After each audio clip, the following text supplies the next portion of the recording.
o görüntüsünü hallettikten sonra başlayabiliriz.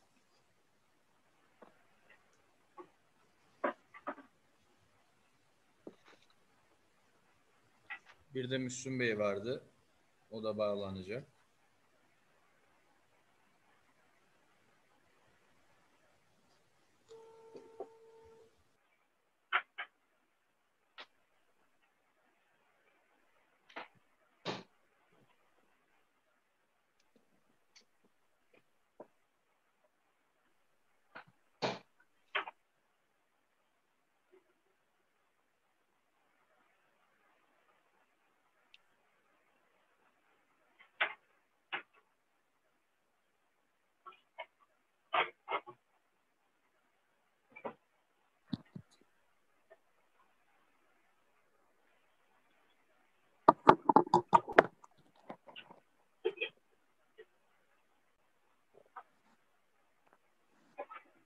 Erdal Başkanımız da geldi. Hoş geldiniz başkanım.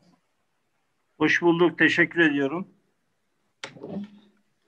Panelistlerimizden Müslüm Botan Bey'i bekliyoruz. O da bağlandıktan sonra panelimize başlayabiliriz. Dinleyicilerimiz de, izleyicilerimiz de hepsi hoş geldiler. Şu anda YouTube'dan ve diğer platformlardan bizi takip ediyorlar.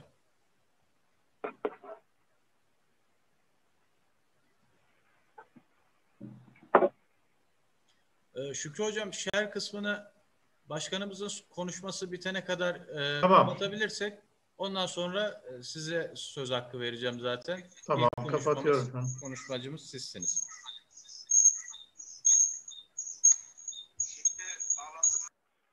Şu anda kapattım.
Sesim geliyor değil mi? Tamam. Direkt koyabiliriz. Öncelikle hepiniz hoş geldiniz. Çok değerli vakitlerinizi Hüdapar'ın İstanbul depremiyle ilgili, olası Marmara depremiyle ilgili farkındalık oluşturmak için, gündeme getirmek için, aynı zamanda halkı da bilinçlendirmek için yaptığı bu panele davete icabet ettiğiniz için çok teşekkür ediyoruz hepinize. İnşallah izleyicilerimizin verim alacağı bir program olur. Programımıza İstanbul İl Başkanımız Sayın Erdal Elibüyük'ün konuşmasıyla başlayacağız. Ardından değerli katılımcılar sunumlarını yapacaklar kendi alanlarıyla ilgili. Başkanım, eğer hazırsanız ve sesimi de alabiliyorsanız programa başlayabiliriz. İzleyicilerimiz de gelmeye devam ediyorlar. Buyurun başkanım. Peki. Teşekkür ediyorum. Hayırlı akşamlar diliyorum. Hem katılımcı hocalarımıza, kardeşlerimize hem de izleyicilere hayırlı akşamlar diliyorum. Tabii sözlerimize başlamadan önce İnşallah bu panelimizin hayırlara vesile olmasını diliyorum. Her bir sorunun konuşulduğu yerde çözüme yönelik ortaya konulan veya bu noktada atılan her bir adımın kıymetli olduğunu düşünüyorum. Çünkü siyasi partilerin iktidarıyla, muhalefetiyle bu ülkenin yönetimine talip olmuş her bir siyasi partinin ülkenin sorunlarıyla ilgili bir sorumluluk alanı olduğunu, ilgilerinin olduğunu ve bu sorumlulukların yerine getirmek için de ortaya bir gayret koymaları gerektiğini düşünüyorum. Biz de Hüdapar İstanbul Teşkilatı Sosyal İşler Birimi olarak bu noktada bu sorunumuzu yerine getirme adına bu akşam bir panel düzenleme ihtiyacı hissettik. Tabii öncelikle şunu ifade edeyim. İzmir depreminde vefat eden sanırım bugün itibariyle 116 kişi oldu. Her bir canımıza yitirdiğimiz her bir canımıza Allah'tan rahmet diliyorum. Hastanelerde tedavileri süren bütün hastalarımıza da, yaralılarımıza da Allah'tan acil şifalar diliyorum. İzmir'imize tekrardan geçmiş olsun. Tabii konunun uzmanları ve hakikaten bu noktada bu mesele çok boyutlu konuşulurken biz işin biraz daha siyasilere bakan boyutuyla işin sorumluluğunu inşallah bu akşam neler yapılması gerektiği noktasında bir partimizin düşüncesini, fikrini ortaya koymaya çalışacağız. Öncelikle çok değerli katılımcılar, Şükrü Hocam, deprem uzmanı kendisi bu noktada tabii ki bizi çok değerli bilgileriyle aydınlatacak ama teknik konulara fazla girmeyeceğim. Diğer katılımcılar da bu noktada daha teknik konularla konuşacaklarını düşünüyorum. Şimdi tabii hepimizin malumu olduğu üzere Türkiye bir deprem bölgesi ve özellikle son 100 yıldır bir asıra yaklaşan böyle depremle ilgili ülkemize yaklaşan büyük depremler olmuş. Bunlara baktığımızda çok canımız yanmış, çok canları kaybetmişiz. O yüzden meseleyi hakikaten hem ülkenin deprem gerçeğini göz önüne alarak ve bu noktada neler yapılması gerektiği noktasında ortaya bir iradenin ortaya konulması gerektiğini tabii üzülerek ifade edelim. Özellikle deprem gerçeğini biz bu gibi afetler yaşandığı zaman genel itibariyle bunun gündemine geliyor. Gerçi hocalarımızın çok kıymetli noktada çok dinleri var ama biz siyasiler veya da toplumdaki bu noktada diğer STK'lar boyutuyla bu mesele depremin hemen arkasında konuşulmaya başlıyor ve bir müddet sonra bu unutuluyor.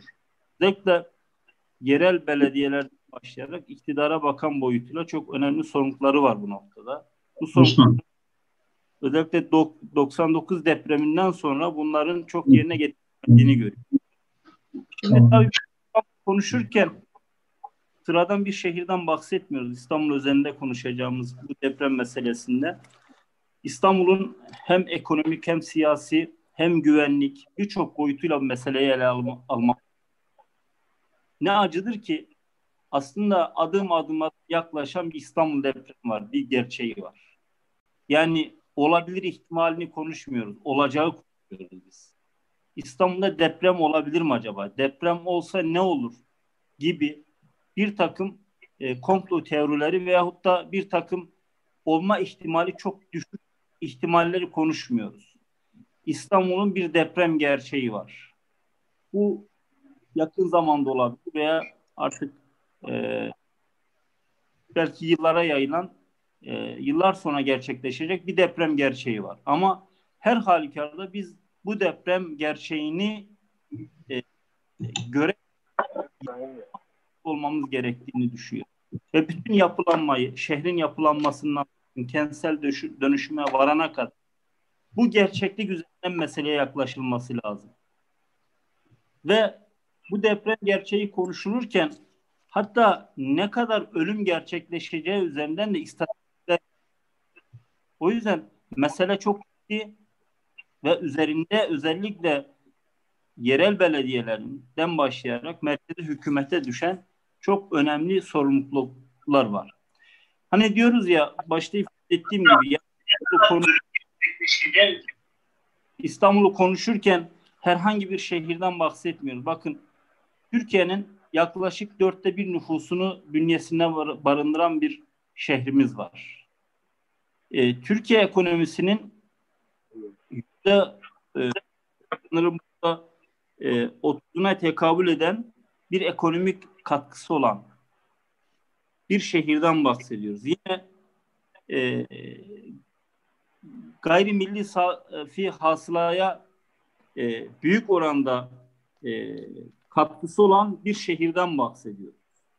O yüzden İstanbul'da yaşanacak bir deprem hem ekonomimizi hem de güvenliğimizi, yani eğer öngörülen bu deprem gerçekleştiği zaman İstanbul'da bir güvenlik zafiyeti oluşabilir. Yani dışarıdan da müdahaleye açık bir, aslında Türkiye'mizin, ülkemizin dışarıdan müdahaleye açık güvenlik zafiyeti oluşturacak bir ihtimal de var. O yüzden İstanbul depremini konuşurken bütün planlamaları, bütün gerçekliklerle yüzleşmek ve bu gerçeklikler üzerinden planlama yapmamız lazım. Tabii 20 milyona yaklaşan bir nüfus var. Şöyle de bir husus var ki Türkiye'de şu anda yapı stoku yaklaşık 20 milyon ve üzülerek ifade edelim ki bu veriler hakikaten ciddi anlamda araştırmalar sonucu ortaya konulan veriler. 13 milyona yakını deprem yönetmenliğine uygun yapılmamış. Kaçak yapılmış. Bir takım denetimlerden geçmemiş veya geçse de çok böyle üstün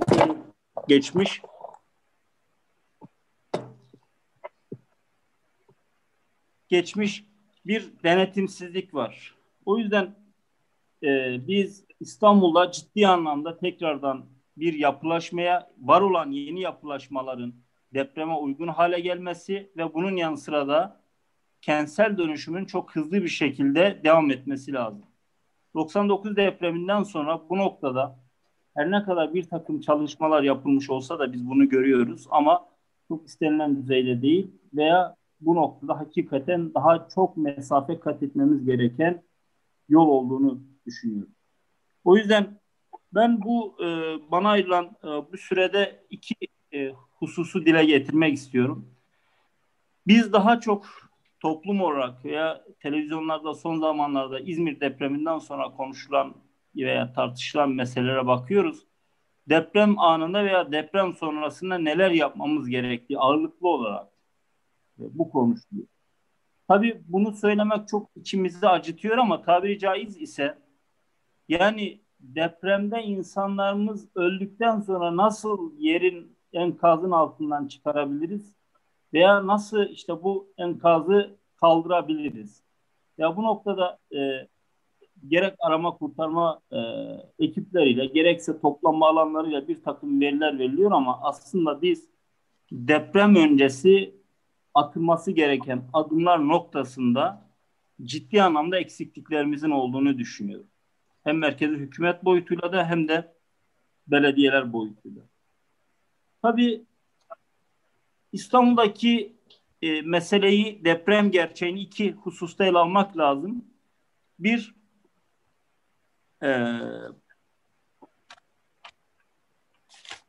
kentsel dönüşüm, iki, yeniden yapılanma. Yeniden yapılanma olurken depreme uygun hale, depreme dayanıklı binaların yapılması ve oraların gerek jeolojik etütlerinin sağlıklı yapılması gibi bir takım hususlar üzerine durulması lazım. Ama bir taraftan da İstanbul'daki kentsel dönüşümün çok hızlı bir şekilde gerçekleştirilmesi lazım. Biz Hüdapar İstanbul Teşkilatı olarak İstanbul'daki kentsel dönüşümle ilgili somut 10 başlıkta bunları önerimizi sunacağız. Bu noktada yapılması gerekenlerle ilgili. Bunlardan ben madde müsaadeniz olursa buradan okumak istiyorum. Başkanım bu arada biraz sesinizi yükseltirseniz katılımcılardan sesin az olduğuna yönelik bir talep var. Evet. Bir, kentsel dönüşümle alakalı yapılması gereken husus, bir, vatandaşın talepleri dikkate alınmalı. İki, demografik yapının dikkate alınması gerekiyor şehirdeki. Üç, Gecekondu mahallesinde yaşayan vatandaşlarımızın yüksek binalara taşınması gibi ve bu binalara taşındıktan sonra da komşuluk ilişkilerini belki ortadan kaldıran bir takım yapılanmaları önüne geçmek için daha dikkatli olunması lazım. Zira bunu örneklendirebiliriz. Fatih semtinde orada çok eski bir mahallemizin kentsel dönüşüm çerçevesinde orada bir takım yapılanmalara gidildi. Oradaki insanlar İstanbul'un başka bir kenar böyle yeni yapılan yerlere taşındıkları zaman o gece konularda yaşayan insan oraya almak noktasında bir problem yaşadılar ve hatta orada bir müddet sonra oradan taşınmak zorunda kaldılar. Yani evet, yeniden gece kondulaşmaya müsaade edilmemeli ama toplumun gerçekliği de göz ardı edilmemeli. 4. Vatandaşın ekonomik durumu gözetilmeli. 5. Vatandaşa verilecek mali destek artırılmalı. Yani kentsel dönüşüm gerçekleşirken sorumluluğun büyük bir yükü vatandaşın sırtına yüklenmemeli. 6. Projede oluşacak rantın eşit şekilde dağıtılması lazım. Evet, ranta karşıyız ama yeni yapılanmalar, yeni yapılaşmalar, yeni şehirleşmelerde şunu kabul edelim ki bir rant oluşuyor. O yüzden oluşacak bu rantın toplumun her kesimine, toplumun tamamına yayılması gerektiğini düşünüyorum. 7.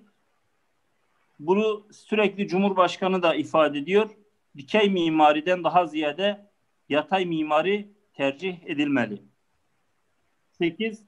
Şehrin silüetine dikkat edilmeli. Son zamanlarda hakikaten İstanbul'da yapılan yapılaşmalar, özellikle Zeytinburnu tarafında, Fatih taraflarında yapılan yüksek katlı binalar İstanbul'un silüetine ciddi anlamda zarar veriyor. Başka bir İstanbul'umuz yok. Başka gidecek bir şehrimiz yok. O yüzden İstanbul'da yeni yapılaşmanın olduğu yerlerde şehrin görüntü kirliliği oluşturacak yüksek binalara izin verilmemeli. İstanbul'un, şehrin silüeti bozulmamalı. 9. Tasarımla ilgili tasarım ilkeleri dikkate alınırken özellikle sosyal alanların, engelli yaşam alanları, yine toplumun o bölgede yaşayacak insanların yaşam alanı oluşturmalı. Parklardan, çocuk parklarından otoparklara kadar ve engelli yaşam, yani engelli kardeşlerimizin hayat standartlarını düşürecek yapılaşmaya izin verilmemeli veya bu noktadaki aksaklıklar, eksiklikler giderilmeli. 10. Şehrin yeni yapılaşma yapılan bölgelerde de jeolojik etütler çok ciddi bir şekilde yapılmalı. Oralarda eğer depreme dayanıklılık noktasında ciddi bir sıkıntı oluşturacak bir zemin etüdü yapıldığı zaman, buna eğer hakikaten depreme dayanıklı olmayacak binaların orada yapılması ilerleyen zamanlarda, çünkü bu binalar nihayetinde 3 yıllık, 5 yıllık, 10 yıllık değil, belki bir 70-80 yıllık, 100 yıllık bu binalar ihtiyacı karşılayacak şekilde tasarımlanıyor. O yüzden orada jeolojik etütlerinin yapılması ve deprem anında daha dayanıklı bölgeler tercih edilmeli. Benim yani en azından bu kısımda söyleyeceklerim bunlar.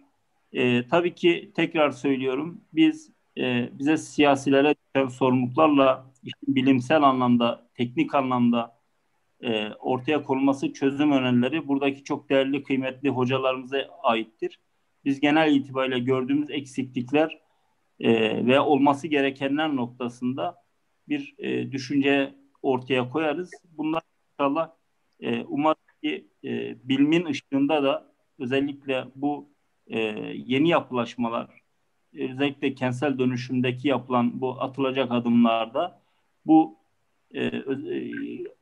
özellikle hocalarımızın ortaya koymuş olduğu çözüm önerilerinin daha dikkate değer olduğunu düşünüyoruz. Ben şimdilik sözlerimi bitiriyorum. İlerleyen zamanda bana söz hakkı verirseniz tekrar görüşlerimizi, fikirlerimizi ifade ederiz. Evet başkanım, çok teşekkür ederiz.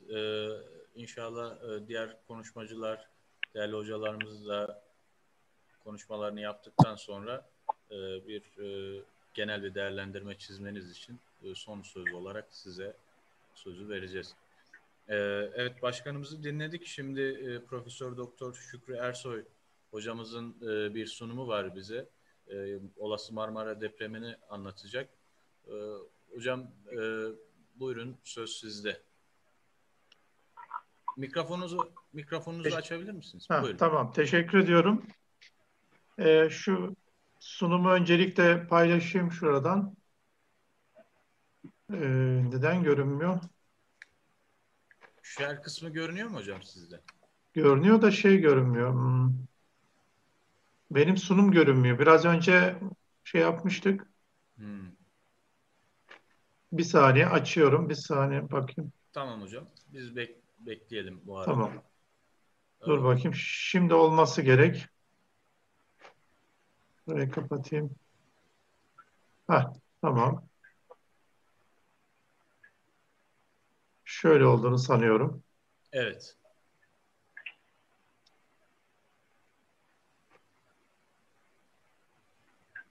Öncelikle herkese iyi akşamlar diyorum. Sayın Başkan, değerli katılımcılar, bugün deprem konusunda, birazcık da tsunami konusunda bana konuşma fırsatı verdiğiniz için teşekkür ediyorum. Öncelikle yaptığınız bu aktiviteyi önemsediğimi belirtmek istiyorum. Çünkü bilim insanları söyleyeceğini artık söyledi.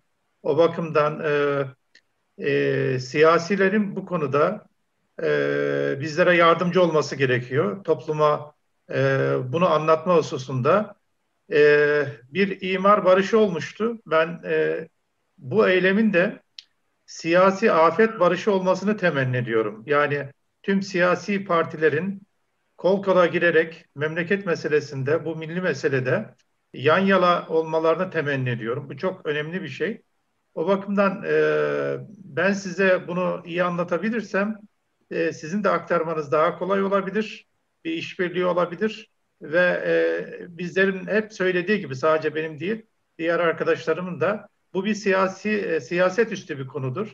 O yüzden sizlere düşen görev bunu topluma Türkiye'nin en önemli projesi olarak aktarılmasıdır. Şimdi depremler önlenemeyen fakat zararlarını azaltabileceğimiz doğa kaynaklı tehlikelerden biridir. Dikkat ederseniz ben doğa kaynaklı tehlikeler diyorum. Çünkü doğal afet diye bir şey yok. Doğa kaynaklı ve insan kaynaklı tehlikeler var ve bu tehlikeler toplumları tehdit ettiğinde, zarar verdiğinde afete dönüşür. Yoksa en büyük deprem bile olsa, herhangi bir zararı yoksa bundan bir afet diye söz etmek doğru değil. Çünkü biz yer bilimciler, jeologlar, jeofizikçiler, coğrafyacılar depremi bir doğa olayı, aynı yağmurun, karın olduğu gibi bir doğa olayı olarak algılarız, afet olarak görmeyiz.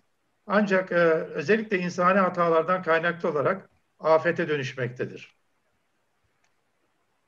Deprem dediğimiz olay böyle seyrek olarak yaşanan değil, günlük hayatımız içerisinde zaten var olan ve yılda da milyonlarca deprem oluyor. Bunlardan 500 bin tanesini ölçüyoruz, 100 bin tanesini hissediyoruz dünyada, 100 tanesi de hasar veriyor. Ve istatistik olarak her sene 8'e yakın bir tane deprem oluyor. 7 ile 8 arasında, 12 ile 18 arasında deprem var. 6'dan büyük 7'ye kadar olan depremlerin sayısı yaklaşık 150 civarında. 5'ten büyük depremde 1600'ün üzerinde. Türkiye'ye geldiğimizde biz 4 büyüklüğündeki depremi yaşayınca ancak bir depremin olduğunu hissediyoruz. Ama her gün Türkiye'de 70 tane deprem oluyor. Her gün 70 tane deprem oluyor. Ayda 2000 tane, yılda 24 bine yakın deprem var. Ve 2020 yılı da depremlerin biraz sayısal olarak fazla olduğu bir dönem. Özellikle deprem sayılarının da 4'ten büyük deprem sayılarının da arttığı bir dönem. Bakın burada deprem 4'ten büyükler için yaklaşık 130 demişim. Bu sayı 2020'de 180'in üzerinde. Bakın çok ciddi bir artış içerisinde. Zaten 6'ya geçen her depremden sonra ülkemizde çok ciddi zararlar geliyor. Hatta 5,5'larda bile. Bunun en canlı örnekleri bir yıl içerisinde Doğu Anadolu'da yaşanan depremlerde bunu gördük. Şimdi depremler kıtaların hareketi sonucu meydana geliyor. Bizim üzerinde yaşadığımız toprak parçaları yani kıtalar, biz ona jeolojide levha diyoruz. Bu levhalar aynı bir karpuzun kabuğu gibi fakat hareket halinde. Milyonlarca yıldan beri hareket halinde, halen de hareket halinde. Bu hareketleri bizim görmemiz mümkün değil. Çok yavaş seyrediyor. Ama depremlerle birlikte aniden ortaya çıkabiliyor. Yani biz bu oluşum sürecinde olduğumuz için ülkemiz Sayın Başkan'ın da söylediği gibi bir deprem bölgesi ve bu olayların sonucunda gelişmektedir. Bu bizim normalimizdir. Bunu anormal bir şey gibi görmek doğru değil. Çünkü o zaman teşhislerde ve tedavilerde sıkıntılar çekiyoruz. Aslında biz hep tanımladığımız normal depremler ve deprem aslında bir an değil bir süreçtir. Bazen bu süreç 1000 yıla bile sürebilir. Bazıları 100 yıl sürebilir. Bazen depremler yavaş bile hareket edebilir. Yani saniyede yüzlerce metre hızla devam edebilir. Dünyada normal depremlerden en uzun süreni 9,5 büyüklüğünde 1960'daki Şili depremi 10 dakika sürüyor deprem. 10 dakika sürüyor ve dünyanın en büyük depremi olarak şu anda depreme hazır en iyi ülkelerden bir tanesi Şili. Bu ülkede ne kadar büyük deprem olursa olsun, tsunami olursa olsun zararlar çok az. Bizim örnek alabileceğimiz ülkelerden bir tanesi Şili olmalıdır. Bu ülkede ve çevresinde bazen yavaş depremler de olur. Siz 1 saat süren deprem duydunuz mu? 1 saat süren depremler var. Böyle yer kabuğu aniden değil, çatır çatır çatır çatır böyle kırılarak 1 saat süren depremler var. İşte sessiz depremler var. Mesela en sonunda sürünme dediğimiz şeyler var. Depremin hareketleri var. Türkiye'de biz bunu ölçüyoruz. Her yerde. Mesela her sene işte özellikle Kuzey Anadolu fayının olduğu Marmara bölgesinde her sene 2,5 santim falan bir kayma var. Bu yer kabuğunda gerilimi arttırıyor. Mesela 10 yılda 25 santim, 100 yıl sonra deprem olduğu zaman yer kabuğunda 2,5 metre bir kayma meydana geliyor. Yani bu süreçleri izliyoruz. Tamamen bilmediğimiz bir konu değil. O yüzden depremler yer kabuğu içinde biriken enerjinin, elastik deformasyon enerjisinin aniden ortaya çıkması diye söyleriz ama gördüğünüz gibi aniden de ortaya çıkmıyor. Aslında bir süreç. Sonra ilk sismografa gelen dalgalar P dalgaları. Bunlar cisim dalgaları dediğimiz şeyler. Bakın burada hiçbir deformasyon olmuyor. Evde zarar vermez. Bu sudan geçer, karadan geçer, hatta havadan bile geçen bir dalgadır. Siz evinizde sandalyede otururken mesela vurma hissi duyarsınız. Depremi hissetmezsiniz henüz. Sonra ardından ikinci dalgalar gelir. Aynı bir halıyı silkelemek gibi. Artık yıkıcı dalgalar başlamıştır. Gecikmeli olarak gelir. Yıkıcı etkiler başlamıştır. Depremi önceden bilme işi, bu ilk dalga var ya, P dalgası dediğim ilk dalgayı bildiğimizde, mesela onu bildiğimizde ikinci dalgalar, yıkıcı dalgalar gelmeden fabrikaların şartelleri kapatılarak büyük yangınlar, büyük hasarlar önlenebiliyor. Bu Türkiye'de Marmara'da da uygulanacak bir şey. Fakat henüz insanlar için bir erken uyarı sistemi yapamıyoruz. Çok uzak olması gerekiyor. Yani 10 kilometrede 1 saniye kazanıyoruz. Sizin 200-300 kilometre uzaktan bir depremi ancak erken uyarı sistemine sokabiliriz. Dolayısıyla bizim için çok efektif, verimli bir konu değil. Sadece fabrikalar için verimli konu. Daha sonra yüzey dalgaları gelir. Bakın yüzey dalgaları da S dalgaların, yani ikinci dalgaların kaldığı yerden devam eder, yıkımlara neden olur. En sonunda da yine yüzey dalgalarından bir tanesi bakın, dönel hareketler, silkeleme hareketleriyle birlikte hasarlar verir. Yani deprem tek bir dalgada değil, birkaç dalgada gelişiyor. Bakın şu dünya deprem haritasında özellikle kırmızı ve kahverengi olan dağlık kuşakların olduğu yerde depremler var. Beyaz alanlarda fazla deprem yok. Onlar o süreçleri bitirmiş. Bakın Türkiye'nin olduğu yerde özellikle kırmızı hatlar var. İşte burası henüz dağın oluşum süreçleri bitmediği için bu depremleri biz yaşamaya devam edeceğiz.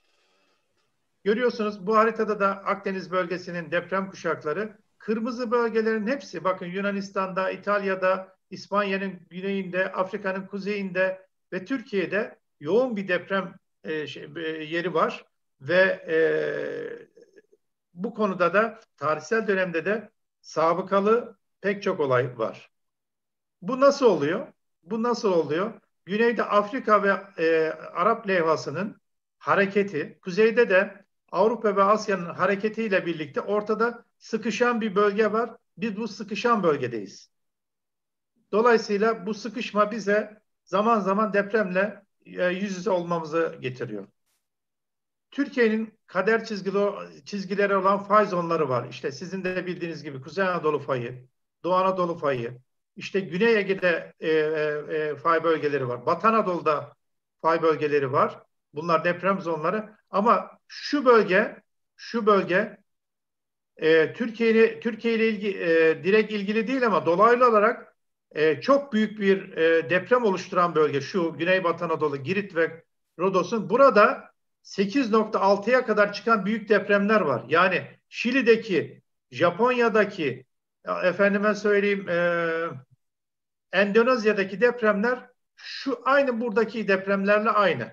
Dolayısıyla Türkiye için en tehlikeli yer burası. Hatta Marmara Denizi'nden bile daha tehlikeli yerlerden biridir. Şimdi biz 1992'ye kadar Türkiye'de 5,5'tan büyük deprem oluşturabilir fay sayısını 150 biliyorduk. Çalışmalara devam ettik. Bu sayıların 500'e çıktığını gördük. Yani 30 yılda biz aslında Türkiye'deki deprem potansiyelinin 3 kat daha fazla olduğunu öğrendik. Bu sayı giderek artıyor. Yani fayı biliyoruz, artık fayı çalışmayın, başka şeylere bakalım değil, fayı da bilmek gerekiyor. Şehirlerin, yerleşim alanlarının altından geçen fayları bilmek zorundayız. Bu araştırmaların devam etmesi gerekiyor. Nitekim en yakın tarihte AFAD'a göre 6.6, yabancı kaynaklara göre 7'ye kadar büyüklükte bir depremi yaşadık. İzmir'de deprem falan olmadı. Bu İzmir depremi değil. Bu Sisam Adası depremi denizin içinde gerçekleşti ve 70 kilometre uzaktaydı. Geldi İzmir'i yıktı. İzmir'i yıkmasının nedeni depremin kendi büyüklüğü değil. İzmir'in zemininin altındaki çürük zemin diyebileceğimiz, içinde su olan, kum olan, ekstra itina isteyen, imar durumunda ekstra itina isteyen bir zemin. Bunun üzerinde gerekli önlemleri almadan yaptığımız binalar deprem büyütmesi dediğimiz hadiseyle rezonansla yıkıldılar. Bundan ibaret yani olay. Ama bu bize gösteriyor ki Türkiye'nin %92'si deprem bölgesi değil, %100'ü deprem bölgesi. Çünkü herkes kendini %8'in içine koyuyor. Türkiye'nin %100'ü deprem bölgesi, bu durumda olabilecek pek çok yeri var. Yani İstanbul'da bir yıkımın olması için Marmara Denizi'nde deprem olması gerekmiyor. Bursa'daki bir deprem İstanbul'daki yüksek binaları yıkabilir. Bakın burada da İzmir'de de 8 ile 10 kat arasındaki binalar yıkıldı. Çünkü gelen deprem dalgalarının periyotlarıyla binaların sağa sola bir kere salınım periyodu uyuştuğu için yıkıldı. Bunun teknik açıklaması budur. Yine Elazığ depremini hatırlıyorsunuz. Çok sayıda yıkım oldu. İnsanlar hayatını kaybetti. Bu da Doğu Anadolu fayı dediğimiz önemli bir fay zonunun üzerindeydi. Çok önemli bir aktivite geçirdi. Bu aktivitenin gelecekte de yan komşu alanlara sıçrayacağını biliyoruz ve onun için de sürekli uyarılarda bulunuyoruz zaten. İşte Malatya'ya, Maraş'a, Hatay'a doğru giden aktivitelerini hep söylüyoruz.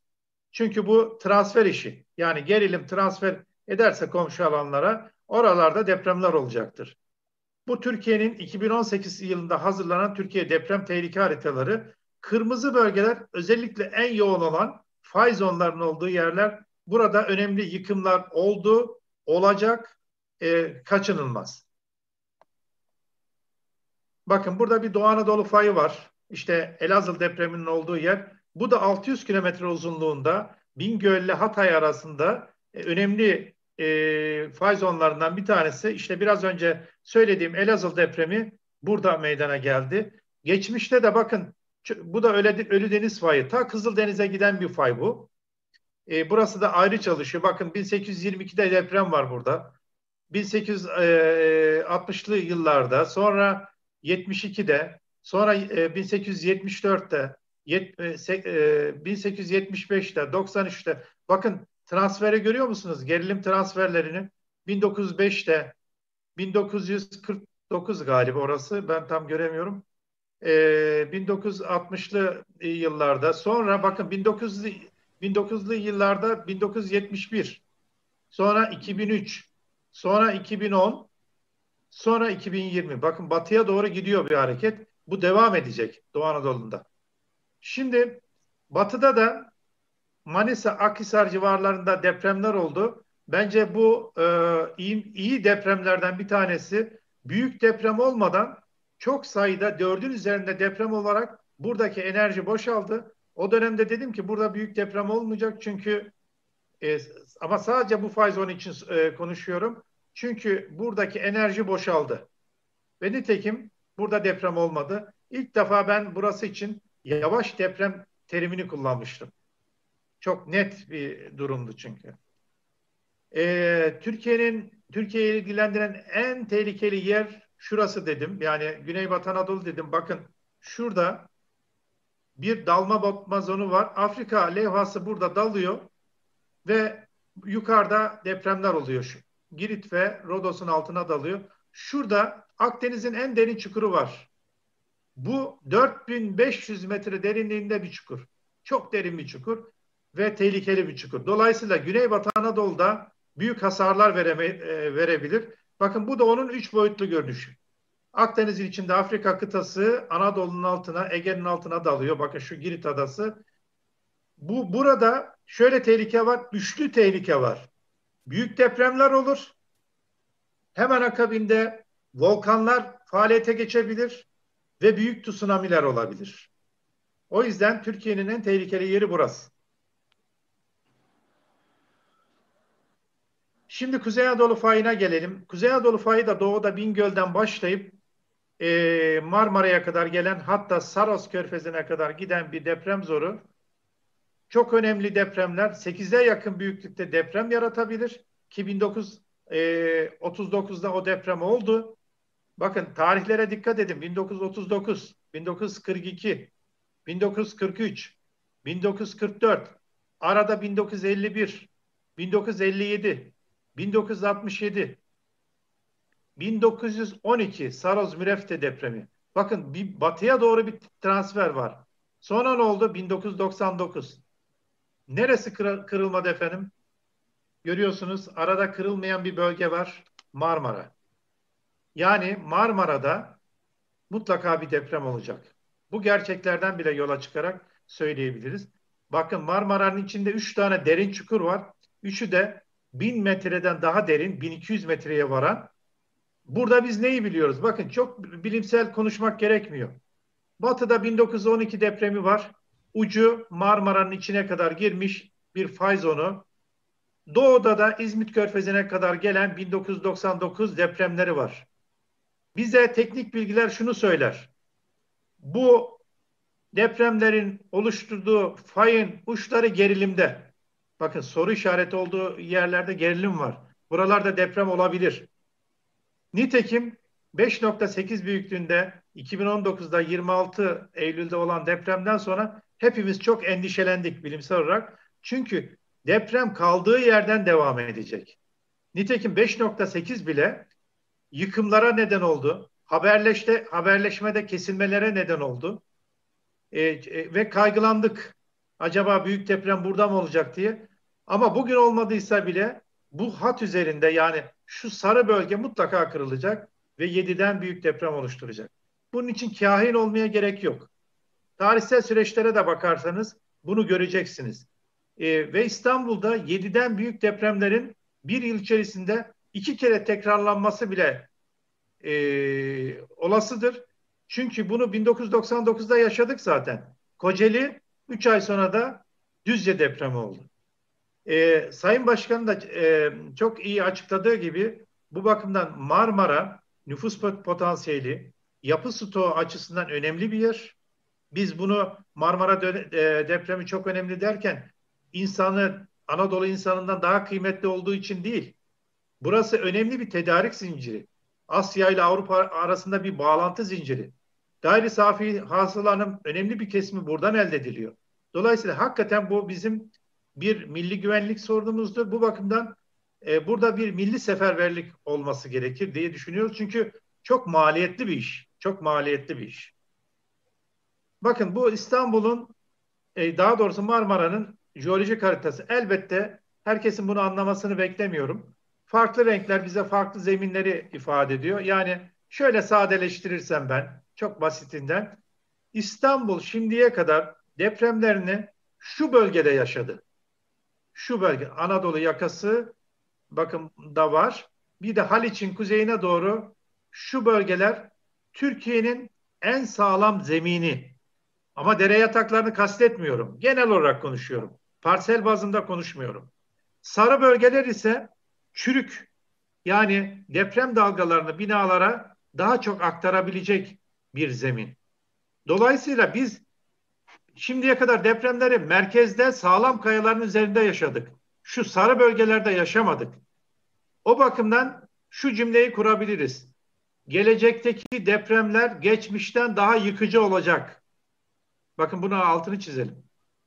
Çünkü nüfus arttı, yapı stoğu arttı ve ekonominin can damarı bu bölge içerisinde. Şimdi depremin hiç bilinmeyen yüzlerini de konuşmak gerekiyor. Biraz önce İzmir'i anlattık. İzmir'de şu sağdaki durum söz konusu. Nedir o sağdaki durum? Deprem bazen uzaktan gelir ve deprem dalgaları yüksek binaları yıkabilir. Uzak depremler. Ama yakın, mesela Marmara'daki depremler ise özellikle az katlı binalar üzerinde etkilidir. Çok katlı binaların yüksek mühendislik gördüğünü düşünüyoruz. Ama hata varsa tabii onlar da yıkılabilir ama temelleri sağlamsa bunlar da yıkım meydana gelmez. Bir de dere yataklarında zemin sıvılaşması dediğimiz olay olabilir. Yani dere yatakları diğer yerlerden farklı, sulu, kumlu bir zemin. Deprem silkelediği zaman taneler birbirine yaklaşır, yukarıya kum fışkırır, su çıkar ve evi çok sağlam yapsanız bile yerin içine batar. Bir kat, iki kat yerin içine girebilir. Yani jöle gibi bir zemin üzerinde. Dolayısıyla buna ekstra bir itimam göstermeniz gerekiyor mühendislik olarak. Bir de İstanbul çevresinde heyelanlar meydana gelebilir. Bakın bu Avcılar, Büyükçekmece, Bağcılar bölgelerinin zeminlerinde büyük heyelanlar meydana gelebilir. Bu çizdiğim şeyler de benim uçakla çektiğim bazı resimlerdendi. Bunların hepsi hareket edebilir. Önemlidir. Çoğunun üzerinde yapı stokları var.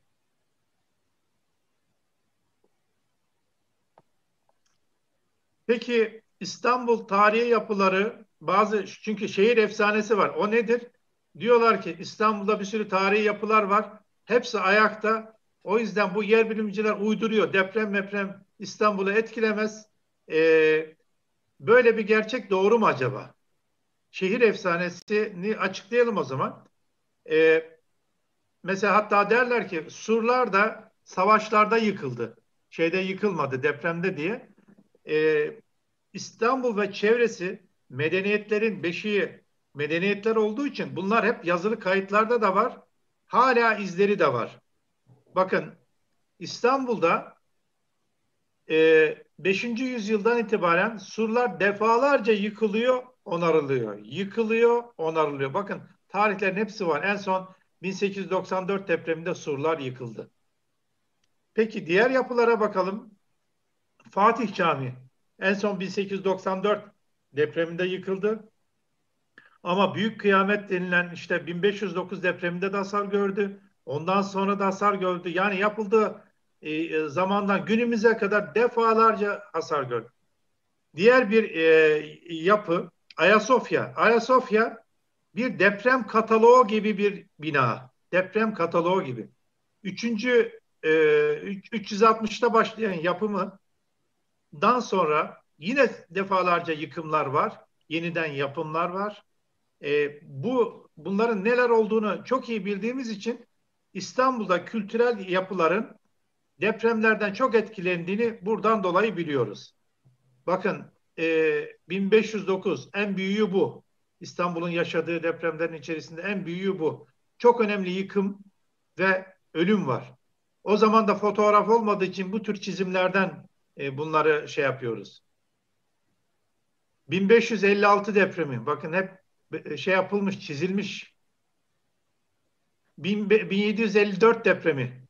Kıtlıklar var, hırsızlıklar var, tecavüzler var. İnsanları dar ağacına çekip şey yapıyorlar. Bu tür adamları hemen dar ağacında sallandırıyorlar. 1878 depremi. 1766 depreminde Osmanlı kayıtlarında bunların hepsi var. Neler oldu, neler bitti hepsi var. En son 1894 artık fotoğraflı görüntüler var. Kapalı Çarşı'nın veya işte adalardaki hasarlar var. Tsunami oluşumu var. 1912 Şarköy Mürefte depreminde 310 köy yerle bir oluyor. Çok büyük hasarlar var. Çok sayıda insan hayatını kaybediyor. Bu da 7.4 büyüklüğünde bir deprem. Şimdi bir başka konuya geçelim. Tsunami konusu. Herkes diyor ki Marmara Denizi kapalı deniz. Burada tsunami falan olmaz. Hatta Türkiye kıyılarında da olmaz diye bunu sulandırdığımız bir konu. Ben aynı zamanda tsunami uzmanıyım. Endonezya'ya da gittim. Bu konuda uluslararası yayınlarımız da var.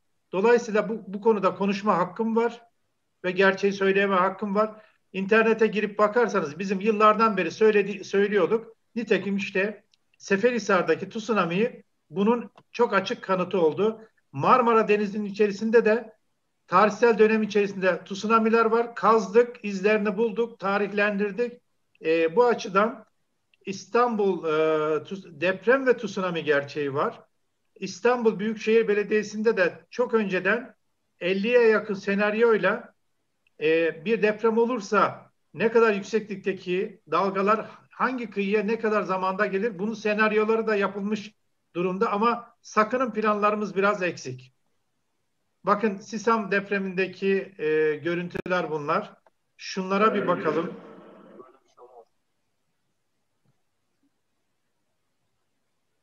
Bakın 6.6'daki bir depremden sonra 70 kilometre ileriden gelen dalgaların yaptığı izler. Hem dalganın gelmesi hem çekilmesiyle müthiş hasarlar var. Seferihisar esnafı öldü. Bu tsunami eğer Ağustos ayında meydana gelseydi şu anda tsunami'den bir kayıp var. O zaman 1000 kayıptan söz edebilirdik. Çok önemli bir şey. Evet. Tsunami ne oluyor? Tsunami'nin olması için tsunami depremden olur. Göktaşı düşerse olur. Volkanizmadan olur. Bir de denizin altında heyelan olursa olur. Aynı Marmara'da beklediğimiz gibi. Denizin tabanında depremle birlikte bir düşey hareket olduğunda kıyıda dalgalar çekilir. Deprem bölgesinde su öbeklenir. Sonra geri çöker ve peş peşe 7 dalga halinde kıyıya gelir. Nitekim İzmir'de dalgalar 15 dakika sonra gelmiş. 6 dalga gelmiş. İlk dalga yıkıcı değil. O yüzden centilmen dalga derler. İkinci, üçüncü yıkıcı dalga. İkisi arasında 8 dakikalık farklar var. Bakın şöyle oluyor. Açık denizde çok yüksek değil. Dalga yüksekliği fazla değil. Kıyıya gelince yükseliyor. Şöyle yayılıyor, kıyılara doğru geliyor. Şimdi buraya kadar tsunami'nin ve depremin gerçeğini ortaya koyduk. Şimdi söz konusu olan yer Marmara. Ama Türkiye'nin bir deprem gerçeği var. Bu anlamda başta söylediğimi tekrar edeyim. Siyasi partilere siyasi afet barışı yapma projesi olması gerekiyor. Tüm partilerin, daha doğrusu tüm STK'ların, tüm ulusal kurumlarımızın kol kola girerek bu işi halletmemiz gerekiyor. Türkiye'nin şu anda en büyük projesi deprem projesi olması gerekiyor. Çünkü depremle ilgili bir şey yapmamak büyük bir kumardır. Bu kumarı oynamamamız gerekiyor. Bakın biz insanları korkutmak için söylemiyoruz. Bu bir vakadır, bir gerçektir. Nitekim Elazığ'da daha önce söylenmişti oldu. İşte İzmir çevresinde daha deprem yaşanmadı, yaşanacak. Daha olmadı. Ben Hataylıyım. Hatay'da büyük deprem bekliyorum. Bütün canlılarım, bütün akrabalarım orada. Marmara'da öyle. Ya Türkiye'nin önemli bir gücü var. Teknik gücü var. Türkiye'de jeologlar, jeofizikçiler, yer bilimciler dünya çapında. Biz şimdi mesela AFAD'ımız bizim dünya çapında müdahaleye sahip. Bakın ama iyi güzel müdahaleye sahip de müdahale mantığı kriz mantığıdır. Yani deprem olsun biz krizi yönetelim. Tamam ilk 10 dakika içinde bölgeye gidiyoruz ama bizim hedefimizin şu olması gerekiyor. Deprem olmadan bir şey yapalım. Müdahale ekiplerine fazla iş düşmesin. Ve depremi de biz sokaklarda geçirmeyelim, sağlam evlerde geçirelim. Bütün derdimiz bu. Bunu yapabilir miyiz? Ben gönülden inanıyorum. Ülkeme inanıyorum. İnsanımız da yapar. Yeter ki şu parti işlerini filan bırakıp partiler üstü davranalım ve bu işi halletmemiz gerekiyor. Ben konuşmamı burada sonlandırıyorum. Çok teşekkür ediyorum. Evet hocam, çok teşekkür ederiz biz de. Katılımınızla bilgilendirdiniz bizi. Sunumunuzu da gayet keyifle dinledik. Aynı zamanda bilgilendik. Birçok bilmediğimiz konuya değindiniz. Umarım dinleyicilerimiz, izleyicilerimiz şu anda sosyal medyadan ve Zoom üzerinden bizi izleyenler de faydalanmışlardı. Gerçekten çok önemli noktalara değindiniz. Deprem partiler üstü bir mesele, hepimizi ilgilendiren bir mesele. Hüdapar olarak biz de bu noktayı önemsediğimiz için, bu noktaya dikkat çekmek için bir panel düzenledik ve bu panelle birlikte umarız yetkililer harekete geçer ve daha çok canlarımız yanmadan bu deprem konusunda gerekli önlemleri alabiliriz. Sorular şimdi varmış galiba ama bana öyle bir şey geldi, bilmiyorum. Evet, Selim Bey bir soru sormuş. Başakşehir'de durum nasıl diye. Aynı zamanda tsunami olur mu diye sormuştu. Tsunami konusuna değindiniz zaten. Başakşehir sizce hocam ne durumda? Şimdi bakın bu konuşmalarım benim hep genel, parsel bazında değil. Evet. Başakşehir'in zemini iyi bir zemin. Kuzeye doğru gittiği için iyi bir zemini var. Ama Başakşehir'den daha güneye işte Küçükçekmece'ye, Büyükçekmece'ye, Avcılar, Güngören, Esenler, Bakırköy, Fatih gibi semtleri düşündüğümüzde buranın zeminleri o kadar iyi değil. Evet. Çok teşekkür ederiz hocam. Süremizi de çok aşmak istemiyorum. Diğer konuşmacılarımız da var. Belki süremiz kalırsa son kısımlarda soru cevap kısmı yaparız ve bu panelimizi o şekilde bitiririz. Evet, İnşaat Yüksek Mühendisi Mahmut Eminoğlu panelimizin diğer bir konu. Kendisi hem Marmara depremi özelinde bize bir sunum gerçekleştirecek. Hocam kameranızı açarsanız. Açık.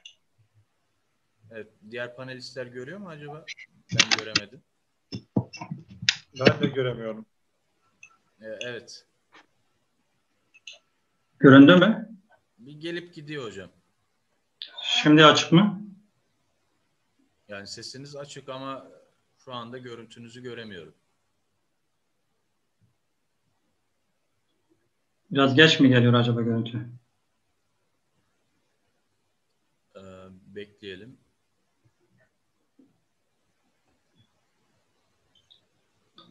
Şu anda var mı? Şu anda geldi hocam. Evet. Şimdi hocamız çok değerli bilgilerinden dolayı bizi bu akşam aydınlattılar. Çok bizim söylemek istediğimiz birçok şeyi de hocamız bize dile getirmiş oldu. Ben kendi konuma geçerken değerli katılımcılardan ve hocamızdan hayırlı akşamlar dileyerek başlamak istiyorum. İzleyenlere de hayırlı akşamlar diliyorum. Ses nasıl? Sesim iyi geliyor mu? Ses iyi hocam. Peki. Şimdi biz İstanbul depremiyle ilgili olarak hocamızın vermiş olduğu bilgiler ışığında şunu anlıyoruz ki biz gerçek anlamda şu anda teorik olarak yeterince bilgiye sahibiz. İstanbul depremi özelinde Türkiye ile ilgili olarak teorik olarak yeterince bilgi elimizde var, done elimizde var, veri elimizde var. Bu doneleri, bu verileri, bu bilgileri kamu araştırmacıları, kamu kurum ve kuruluşları, akademisyenlerimiz, uzmanlar, yetkililer bir araya gelerek bir şey haline getirebilmişler, bir standart haline getirebilmişler. Bazı ilke ve kurallar ortaya koyabilmişler yapılarla ilgili olarak. Bu ilke ve kurallar bizim ülkemizde Türk standartları adıyla şu anda tedavüldedir. Yapıların yapımıyla ilgili, malzemelerin özellikleriyle ilgili bazı genel kuralları içeren Türk standartları mevcuttur. Bizim elimizde mevcuttur bunlar. Bu standartların haricinde bir de afet bölgelerinde yapılacak yapılarla ilgili deprem yönetmelikleri mevcuttur. Deprem yönetmelikleri 1939 yılında özellikle Erzincan depreminin mütakiben 1940 yılında hazırlanmış olan bir deprem yönetmeliği var. Arkasından 1944 yılında revize edilmiş, 1975 yılında yenilenmiş. 1999 depreminden sonra ise tamamıyla yeniden bir güncelleme yapılarak yeni bir deprem yönetmeliği hazırlanmış 2007'de. 2007'deki deprem yönetmeliği yine 2018 yılında tümden revizyona uğramış ve şu anda halihazırda 2018 deprem yönetmeliği olarak karşımızda bulunmaktadır. Şimdi bu deprem yönetmelikleri aslında yapılan yapılarla ilgili olarak, yapılacak olan yapılarla ilgili olarak bize bütün teferruatları, bütün bilgileri, bütün her şeyi açık seçik şekilde dile getirmiştir. Bugün bu yapılara göre yapılan yapılar depremlerde ayakta kaldığı şimdiye kadar yaşanmış olan depremlerden biliyoruz. Mesela İstanbul geçmişte, Kocaeli geçmişte 1999 depreminde bir deprem yaşadı. Gölcük depremi, İstanbul'u da etkileyen bir deprem. Yine arkasında Van'da deprem yaşandı, İzmir'de yaşandı, Elazığ'da yaşandı. Bu depremlerde gördüğümüz üzere yan yana olan iki binadan bir tanesi ayakta duruyor, diğeri ise yıkıma uğruyor. Hatta İzmir'de dikkatinizi çekmişse özellikle enkaz kaldırma aşamalarında görmüş olduğumuz görüntülerde bazı gökdelenleri gördük. Gökdelenler ayakta dururken 6-7 katlı yapılar yerle yeksan durumdaydı. Yani orada yapılan araştırmaları, incelemeler, kendim bizzat gitme imkanı bulamadım ama bu konuyla ilgili yapılan bütün yayınları takip etmeye çalıştım. Yapılan yayınlarda şunu gördük ki o araştırmalarda, o incelemelerde ortaya çıkan sonuç şu: yapılar çürük, gerçekten dayanıksız yapılar, depremi ayakta geçirebilecek yapılar değil. Hatta bazı yapılar belki deprem olmasa bile bir süre sonra kendi kendine yıkıma uğrayabilecek yapılar. Nitekim İstanbul'da yakın zamanda 2019 yılında, 18 yılı içerisinde Kartal'da bir bina kendi kendine yıkılmıştı. Şimdi binaların taşıyıcı sistemini etkileyen bazı unsurlar vardır. O unsurlara dikkat edilmezse bu yapının ayakta kalması beklenemez. Hatta depremi beklemek, yani o yapının kendi halinde taşıma sistemi bir süre sonra yorulma yaşar ve bina yıkıma uğrayabilmektedir. Bu çerçevede uyulması gereken temel kurallar ve ilkeler mevcuttur ve bu kurallar ve ilkeleri biz hayatımıza yansıtmak zorundayız. Şimdi hocamız orada bir deprem haritası vermişti. Bir deprem haritasına göre Türkiye'nin bazı fay hatları vardır. İşte Doğu Anadolu fay hattı, Kuzey Anadolu fay hattı, Batı Anadolu fay hatları.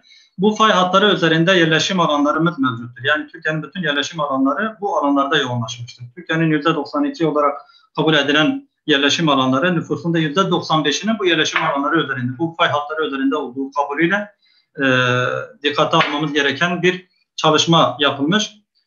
Bu çerçevede bu fay hatlarına yakınlık ve uzaklığa göre deprem sınıflandırma sistemleri vardır. 1'den 4'e kadar deprem derecelendirme, deprem bölgesi. 1. dereceden deprem bölgesi, 2. dereceden deprem bölgesi, 3. ve 4. dereceden deprem bölgeleri diye sınıflandırmalar yapılmıştır. Şimdi bu deprem bölgelerinde yapılacak olan yapılara göre bir hesap esasları oturtulmuştur. Hani bu deprem yönetmeliği standartlarının. Bu hesap esaslarını yapan mühendisler vardır. Onun öncesinde etüt çalışmaları yapılmıştır. Ondan sonra mühendislik esasları vardır. Ondan sonra uygulama aşaması vardır. Bütün bu aşamalar eğer deprem yönetmeliğine ve standarta uygun olursa bu yapıların yıkılmadığını, biz yaşanan depremlerden bir kısım yapıların sapasağlam ayakta kalmasını gördük ve anladık ki bu yapılar demek ki ayakta kalabiliyormuş. Öldüren deprem değil, gerçek anlamda öldüren deprem değil. Nedir? Yapının kendi kalitesidir. Kendi yönetmeliklere uygun olan uyulmuş olup olmamasıdır. Bu hakikatin göz ardı edilmemesi gerekiyor. Yani toplumumuzda bazen vatandaşlar bir inşaat yaparken şu yaklaşımı sergiliyorlar. Ya depremdir, ne yapsan Allah'ın emridir, biz ne yaparsak yapalım baş edemeyiz anlayışıyla hareket eden bir yaklaşım varken bir çeşit yaklaşım da umursamaz. Ya bu yapıya deprem de gelse bir şey yapmaz düşüncesiyle yapmış olduğu işi çok büyük görmeye başlamış olan bir yaklaşım da vardır. Bir özgüven de vardır. İkisi de sakat anlayıştır. Yani eğer bir yapı mevzuata uygun yapılmamışsa, Türk standartları dediğimiz, deprem yönetmeliği dediğimiz mevzuatlara uygun yapılmamışsa, bu yapının karşımıza yıkım olarak deprem öncesinde veya deprem esnasında mukadder bir şekilde yıkım olarak karşımıza çıkması beklenmektedir. Şimdi İstanbul'un verileri üzerinde biraz konuşma gerekirse, İstanbul Büyükşehir Belediyesi'nin kendi vermiş olduğu 2006 yılı dergide 1.6 milyon yapıdan bahsediyor. Yani 1.600.000'den bahsediyor. Belki bu 2020'ye geldiğinde 2 milyona da yaklaşmış olabilir.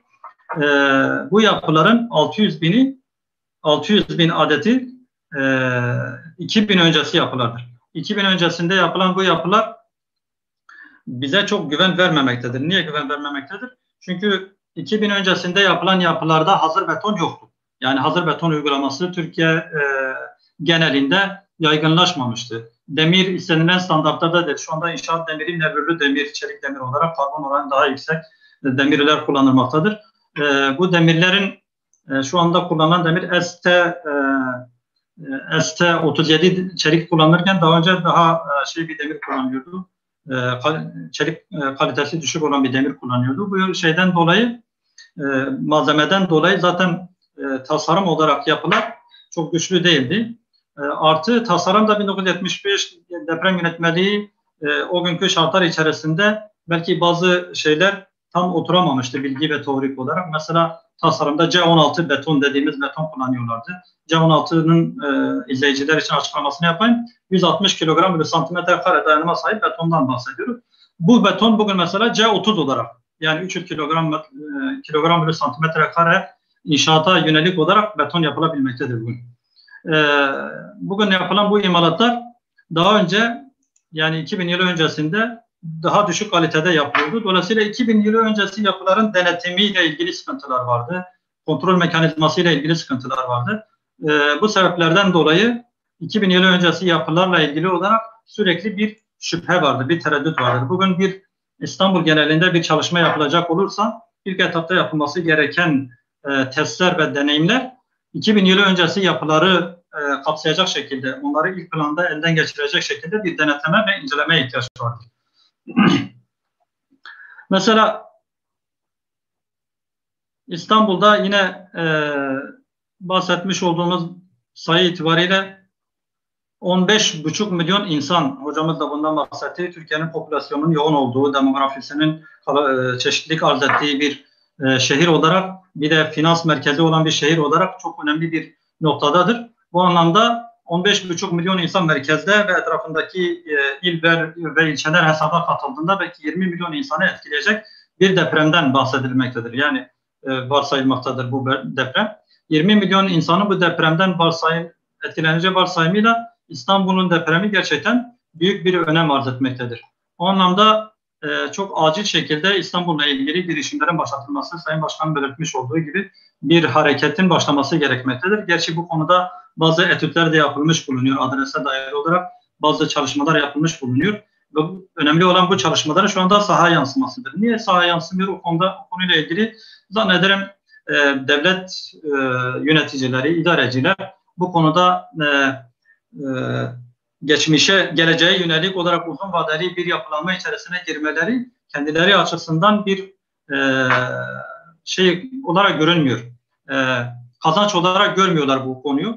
Bu nedenle biraz bu işi ardından alıyorlar. Onun yerine biraz daha hızlı popülasyona yönelik insanların nazarında, halkın nazarında biraz daha kendilerini hızlı başarı oranını gösterecek hızlı hareketlerle ön plana çıkmak insanlara daha cazip geliyor. İşte hızlı inşaatlaşma, hızlı yol işleri, hızlı sanayileşme adı altında bazı bina görüntüleri falan. Bütün bunlar biraz daha yöneticileri daha erken başarılı gösterme durumunda olduğundan dolayı yöneticiler biraz bunlara ağırlık veriyorlar. Bunun yerine İstanbul'un altyapısını yeniden düzenleyip geleceğe hazırlama işlemleri yılları alacak bir işlemdir. Bir de ağır bir maliyettir, ağır bir külfettir. Bu ağır maliyeti belki karşılayabilecek bir şeyi bulmada, kaynağı bulmada sıkıntı yaşıyorlar. Bu nedenle bu durum sürekli olarak siyasiler tarafından, idareciler tarafından sürekli olarak göz ardı edilmiştir. Her gelen siyasetçi İstanbul depreminden bahsedilmiş olmasına rağmen bu konuda gerekli adımları atamamıştır. Gerçi kısmi olarak kentsel dönüşümle ilgili olarak bazı şartnameler, yönetmelik ve mevzuat olarak bazı şeylerin önü açılmış. Halk kendi içerisinde, kendi inisiyatifiyle bazı hareketleri yapabilmektedir. Ama şu anda yapılması gereken İstanbul özelinde çok daha geniş kapsamlı devletin kendi direkt sahaya inip müdahalesiyle yapabileceği, yapması gereken işler vardır. Bu anlamda şu anda çok acil şekilde İstanbul'da girişimlerde bulunmak gerekiyor. Bir harekette bulunmak gerekiyor. Aksi takdirde çok büyük bir felaket, hocamızın bahsetmiş olduğu o beklenen büyük depremin gerçekleşmesi çok belki uzak değildir. Ve bu depremin gerçekleşmesi halinde çok büyük bir can kaybının yaşanması beklenmektedir. Artı bir de depremin haricinde tsunami'nin kendisi de insanlar için çok büyük bir ölüm sebebi olarak karşımızda durmaktadır. Bir tehlike olarak karşımızda durmaktadır. Çünkü 99 depreminde de aynı sorun ortaya çıkmıştı. Depremde enkazda belki sağ kurtulabilecek çok insan denizin taşmasından dolayı enkaz altındaki insanlar boğularak veya işte yollarda boğularak can kaybının artmasına sebebiyet verdi. 1999 depreminde 17.480 kişi resmi kayıtlara göre vefat etmişti. Yani bu sayının bu depremde, beklenen depremde çok daha yüksek olması beklenmektedir. Ve genel olarak yapılarla ilgili bazı şeylere değinmek istiyorum. Hani bina depremde niye yıkılır, nasıl yıkılır, hangi şartlarda bina nasıl olması gerekir, kendi evimizde, kendi yapımızı nasıl gözlemleyebiliriz, binamızın, yapımızın depreme dayanıklı olup olmadığını nasıl bilebiliriz? Bu türden şeylerle ilgili biraz bilgiler vermek istiyorum. Biz yapı derken işin doğrusu yapı sınıfı geniştir. Yani inşaat mühendisliğinde yapı sınıfı, çelik yapılar da yapıdır. İşte prefabrik yapılar da yapıdır. Betonarme yapılar da yapıdır. Su yapıları da yapıdır. Ama bizim bütün bunların merkezinde bizim incelediğimiz şey konutlarla ilgilidir. Ve konutlar Türkiye'de betonarme yapılmaktadır. Çelik yapılamaz mı? Pekala yapılabilir. Evet yapılabilir ama çelik dünyada da maliyeti yüksek olan bir şey. Ahşap yapılar var mesela dünyanın değişik yerlerinde. Depreme karşı dayanıklı olabilmesi için ahşap yapılara yönelen ülkeler var. Mesela Japonya'da şu anda yoğunluklu şekilde ahşap yapılar yapılmaktadır. Türkiye'de ise artık betonarme ile ilgili biraz daha hem yönetmelikler çok iyi şekilde oturmuş. Başta da belirtmiş olduğumuz gibi teorik olarak iyice böyle pişmiş olduğumuzu düşündüğümüzden dolayı şu anda betonarme yapılarla ilgili çok iyi kaliteli yapılar yapılabilecek durumdadır. Bu anlamda betonarme yapılar çelik yapılarla rekabet edebilecek bir boyuta ulaşmıştır.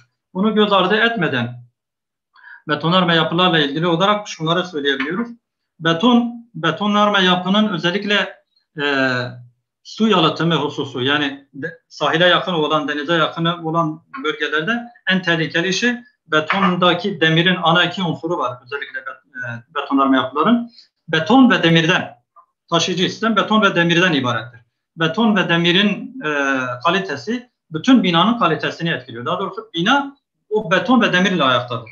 Şimdi binanın özellikle deniz kıyılarına yakın bölgelerde veyahut da yeraltı suyunun yüksek olduğu yerlerde, yeraltı sularından etkilenme durumunun olduğu bölgelerde eğer yapı temelden itibaren yalıtımı yapılmamışsa, temelle beraber bodrum çevresi içerisinde bohçalama dediğimiz şekilde bir yalıtım sağlanmamışsa, binanın içerisinde yapı elemanları olan kolonlar, kirişler, temeller, döşemeler yavaş yavaş suyla temas etmeye başlar ve beton su geçirme özelliği olduğundan dolayı demir almış olduğu suyun etkisiyle yavaş yavaş paslanma, korozyon dediğimiz, çürüme dediğimiz bir şey başlar, erimeye başlar, demirde erime başlar. Bu erimenin sebebiyle yavaş yavaş kanserin vücuda yayılması gibi binanın içerisinde demir halkaları, birbirine bağlantılı demir halkaları da çürümeye başlar, korozyon etkisiyle çürümeye başlar ve derken bina demir dayanımı açısından taşıyıcılığını yitirmeye başlar. Ya depremi bekler, bir depremin etkisiyle yakılır yahut da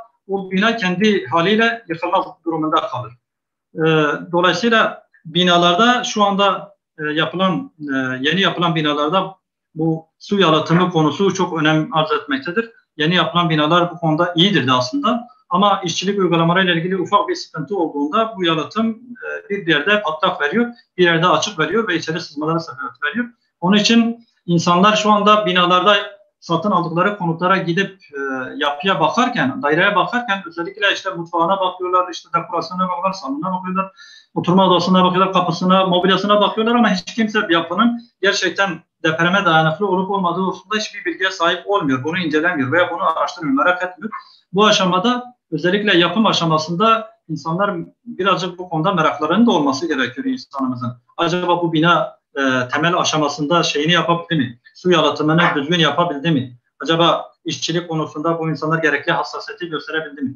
Öncelikle şunu söyleyeyim, yani bir yapının, bir inşaat şantiyenin içerisine girdiğimizde bir şantiyenin düzeni o insanların, müteahhidin, oradaki çalışan insanların yaklaşımını gösterir. Yani bu olaya ne kadar önem verdiğini, inşaata ne kadar önem verdiğinin bir göstergesi olarak o insanlar bir ön yaklaşım görürüz onlardan.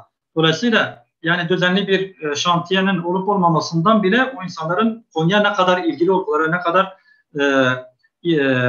gösterdiklerini, önem verdiklerini biz anlamış oluruz. Bu anlamda insanlarımızdan, halkımızdan ricamız, yani direkt bir eve gidip bakarken sadece dekorasyonuna, spot lambalarına, alçıpanına, mobilyalarına, kapılarına falan bakmaktan, elbette bunlar insanın cezbeden şeylerdir, yaşam alanıdır, mutlu olacağımız bir alan olarak biz bunların iyi olmasını isteriz. Ama diğer yandan bir nebze de bunun bu işi yapan firmanın bu konuda şeyi nedir, yaklaşımı nedir, ne derece standartlara uymuşlar. Bu insanlar dışarıdan birisi gidip bakmak istediğinde buna müsaade edebilir boyutlarda mıdırlar? Yani açık insanlar mıdır bu konuya? Bu şeyleri de iyi değerlendirmek gerekiyor. Bu konuda da çok meseleyi yabana atmama gerekiyor. Şimdi özellikle su yalıtımı konusu bizim için önem arz etmektedir. Diğer yanda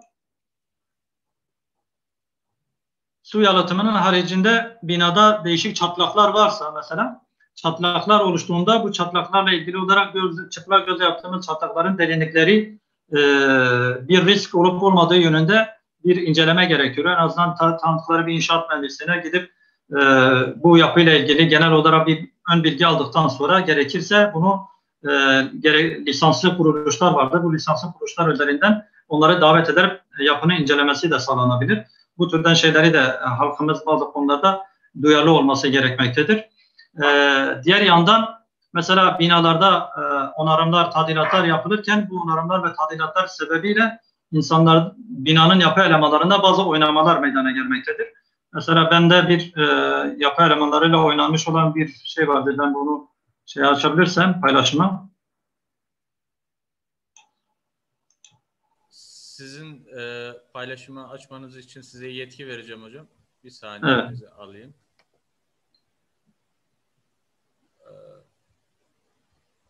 Şöyle. Tamam. Sizin açın paylaşım ekranınızı paylaşabilirsiniz. Buyurun. Görünüyor mu? Evet.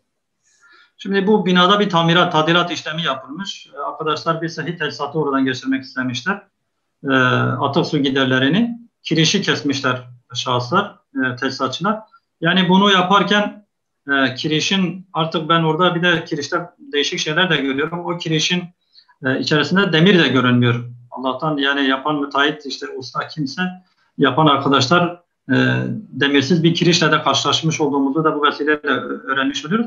Ama genel olarak piyasadaki uygulamalarda bu sıkıntılarla çok karşılaşıyoruz. Yani usta tesisatçı yapının içerisinde bir tadilat, bir onarım yapmak istediğinde rahatlıkla tesisatın fazladan bir dirsek kullanmak yerine, bir tek kullanmak yerine bakıyorsun ki kolunun içerisinde kesiyor, kirişi kesiyor, döşemeyi kesiyor. Yahut da katlar arası geçişleri sağlayabilmek için bir merdiven atması gerekiyorsa merdiveni oturtabilmek için kirişler kesiliyor. Yahut da döşemeleri komple bir döşemeyi açıyor, merdiven alanı yapmak istiyor. Döşemelerdeki sürekliliği ortadan kaldırıyor. İşte bütün bunlar yapıların dayanımını, taşıma sistemini, taşıyıcılığını etkileyen şeylerdir. Dolayısıyla vatandaşlarımız bu türden yapıların binaya zarar verici olan bu türden onarım ve tadilat adı altında yapılan bu hasarların yapıldığı binalarda oturmaması, bir an önce tahliye edilmesi gerekiyor ve bununla ilgili olarak gerekli olan kurum ve kuruluşlar, Çevre Şehircilik İl Müdürlüklerine başvurarak kendi yapılarla ilgili acilen inceleme yapmaları gerekiyor. Böyle bir sıkıntı yaşandığında ne oluyor peki? Süreç nasıl oluyor? Mahmut Hocam bu arada kameranız da kapandı. Bir saniye.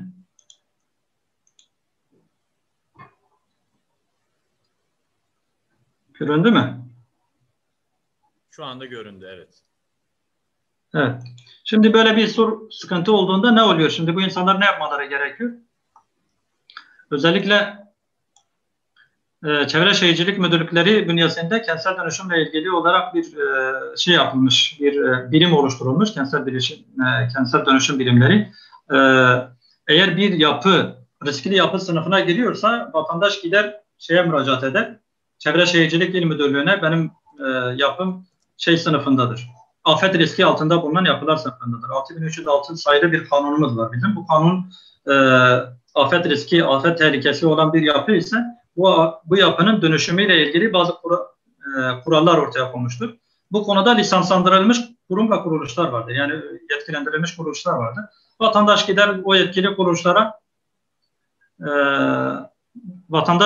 ilgili kuruluşlara müracaatta bulunur ve ilgili kuruluşlar gelir incelemede bulunduktan sonra o yapı eğer afet riski altında olan yapı ise onunla ilgili hemen tasarım işlemlerine başlanır. Tasarımları tamamlandıktan sonra yapı performansı izlenir bilgisayar üzerinden. Ondan sonra doneler alınır. Bu doneler ışığında performansı inceledikten sonra yapı depreme dayanıklı mıdır? Yoksa güçlendirme mi gerekiyor? Yoksa yıkılması mı gerekiyor? Bütün bunlarla ilgili bir rapor hazırlanabilmektedir. Bu raporlar ışığında bina ile ilgili yeni bir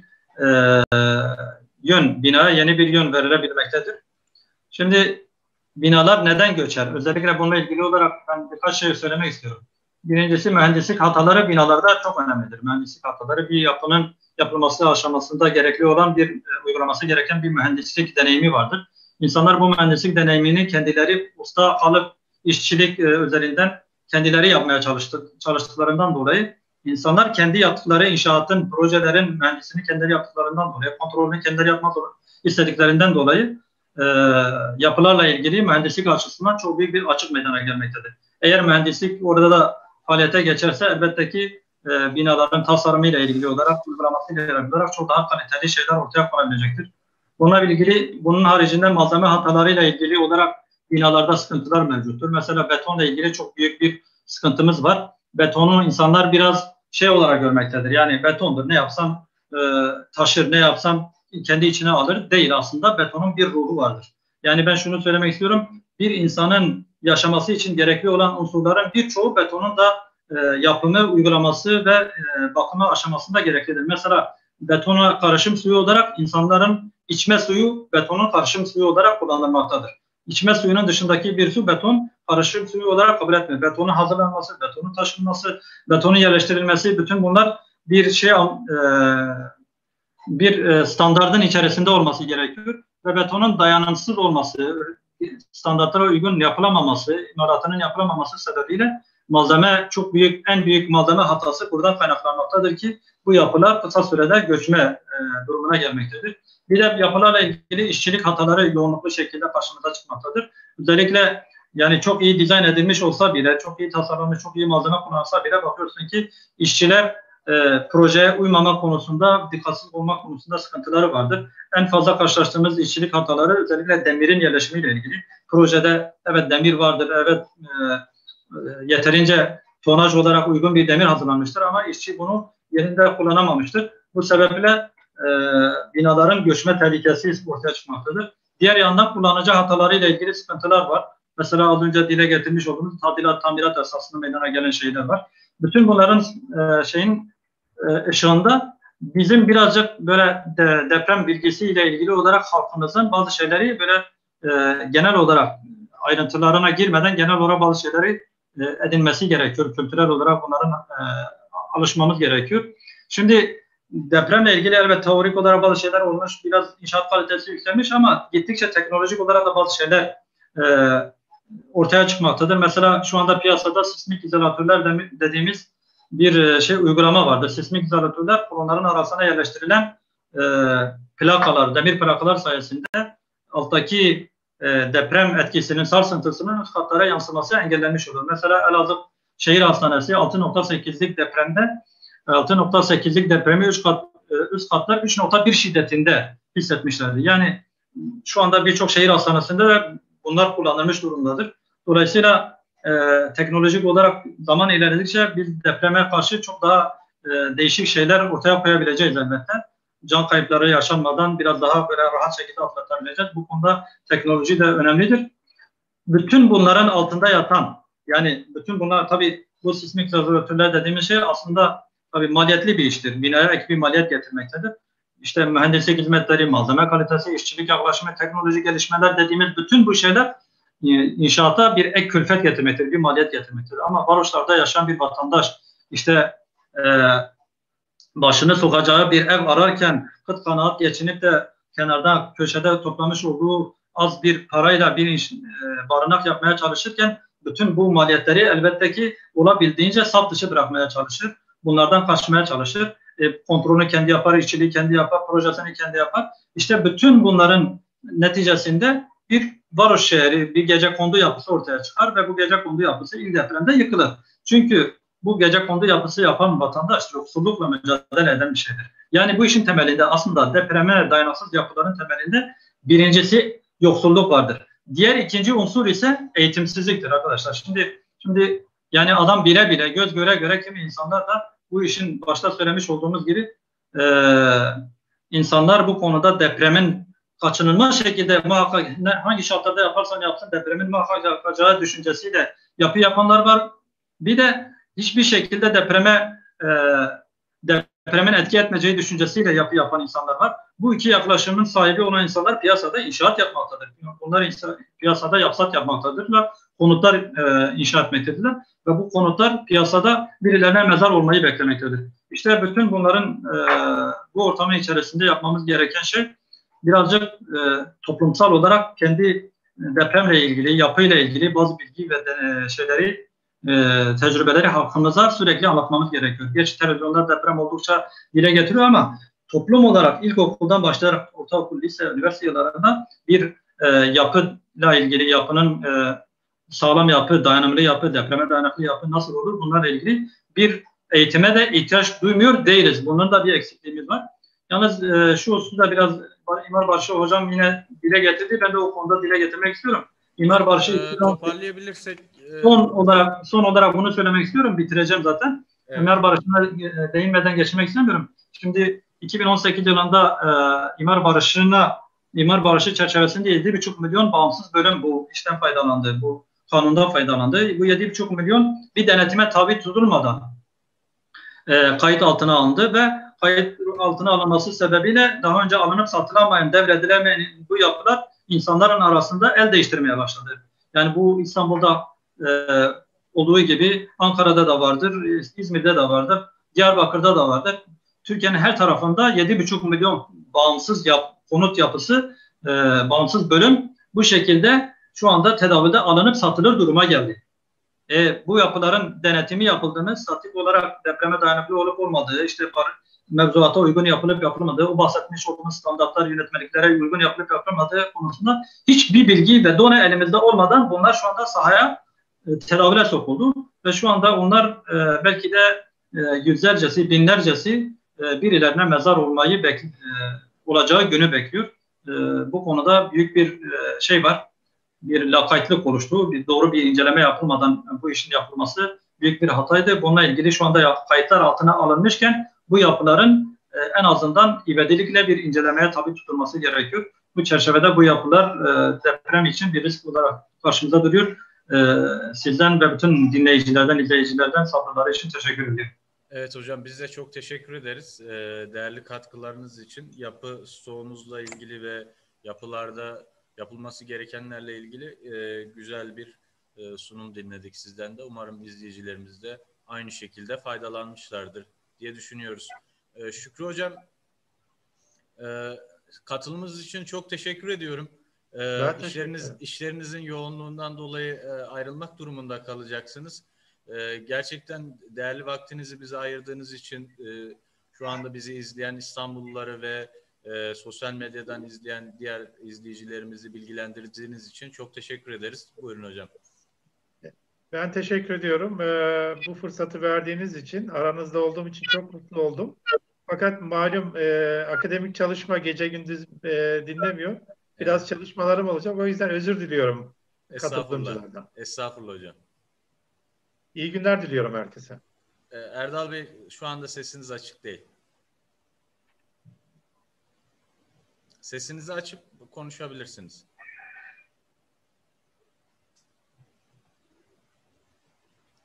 Erdal Bey, şu anda sesiniz açık değil.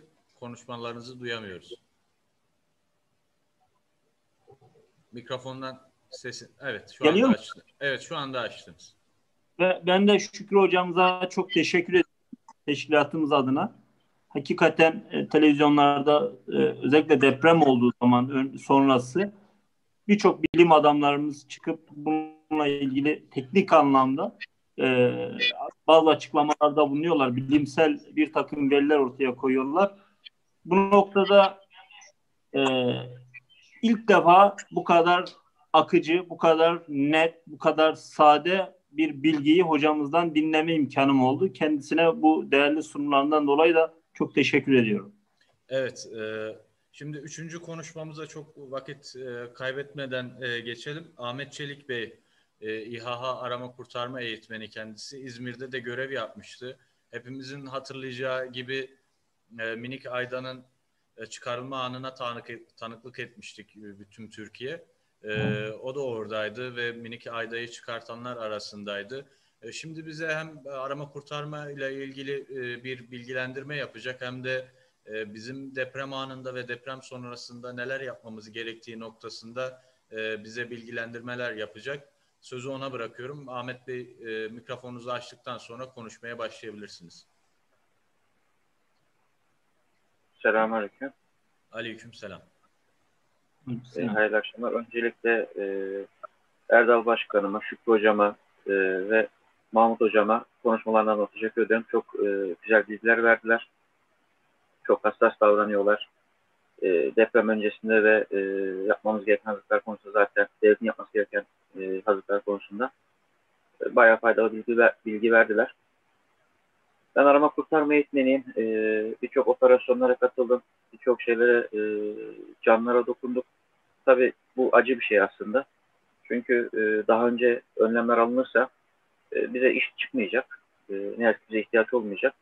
Temennimiz o zaten. Şöyle başlamak gerekirse bildiğiniz üzere İstanbul'da büyük bir deprem bekleniyor. Hocalarım zaten periyodik anlamda zamansal olarak veya bilimsel olarak zaten beklendiği sürecinde herkes kabul ediyor artık. Bu bir gerçek sonuçta. Ahmet Hocam, araya giriyorum. Çok özür dilerim. Mikrofonunuzu biraz yakınlaştırıp konuşabilir misiniz acaba? Tabii. Şöyle. Şu an iyi mi hocam? Biraz daha şöyle iyi. Evet. Tamam. Şöyle yapalım.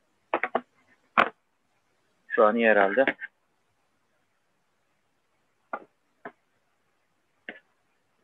Ben İzmir depremi üzerinden gideceğim. Yani daha öncesinde Elazığ depreminde görev aldık. 99 depremi zaten Türkiye için milattı.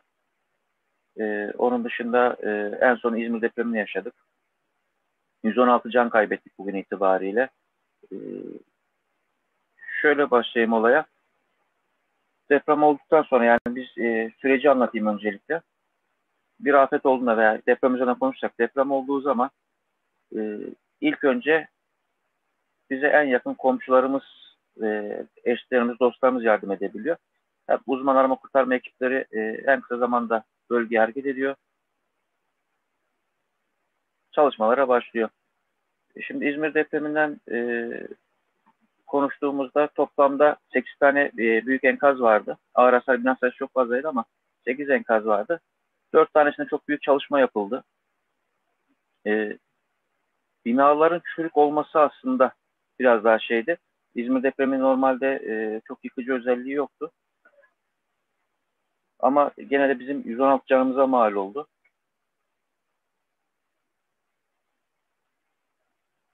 Şimdi ben İzmir'e ilk şeyimi anlatayım. İzmir'e hareketimize. İzmir depremi ben Çanakkale'de hissettim. Zaten hazırlıklı olduğumuz için direkt yola çıktık biz. İzmir bilgisi geldi, çağrı geldi zaten. 3. seviye afet olduğu bilgisi geldi. Biz yola çıktık. Yaklaşık bir 6 saat sonra falan İzmir'deydim ben. Rıza Bey apartmanındaydım.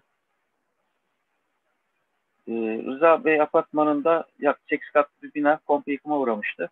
Yaşam boşluğu falan çok vardı. Hani videolarda falan görmüştüm. Emre Apartmanı gibi değil. Emre Apartmanı daha çok böyle yıkılmış, yaşam boşluğu olmayan bir binaydı. Toplamda 108. saatte bütün kayıp vatandaşlarımızı çıkardık. Son canlı hayvanımızı 120. saatte çıkardık. Son canlı insanımızı 91. saatte ayda bebeğe çıkardık. Öncesinde 65. saatte gene bir Elif bebeğimiz çıkmıştı başka bir enkazdan, Emre Apartmanı'nda. Birçok can çıktı.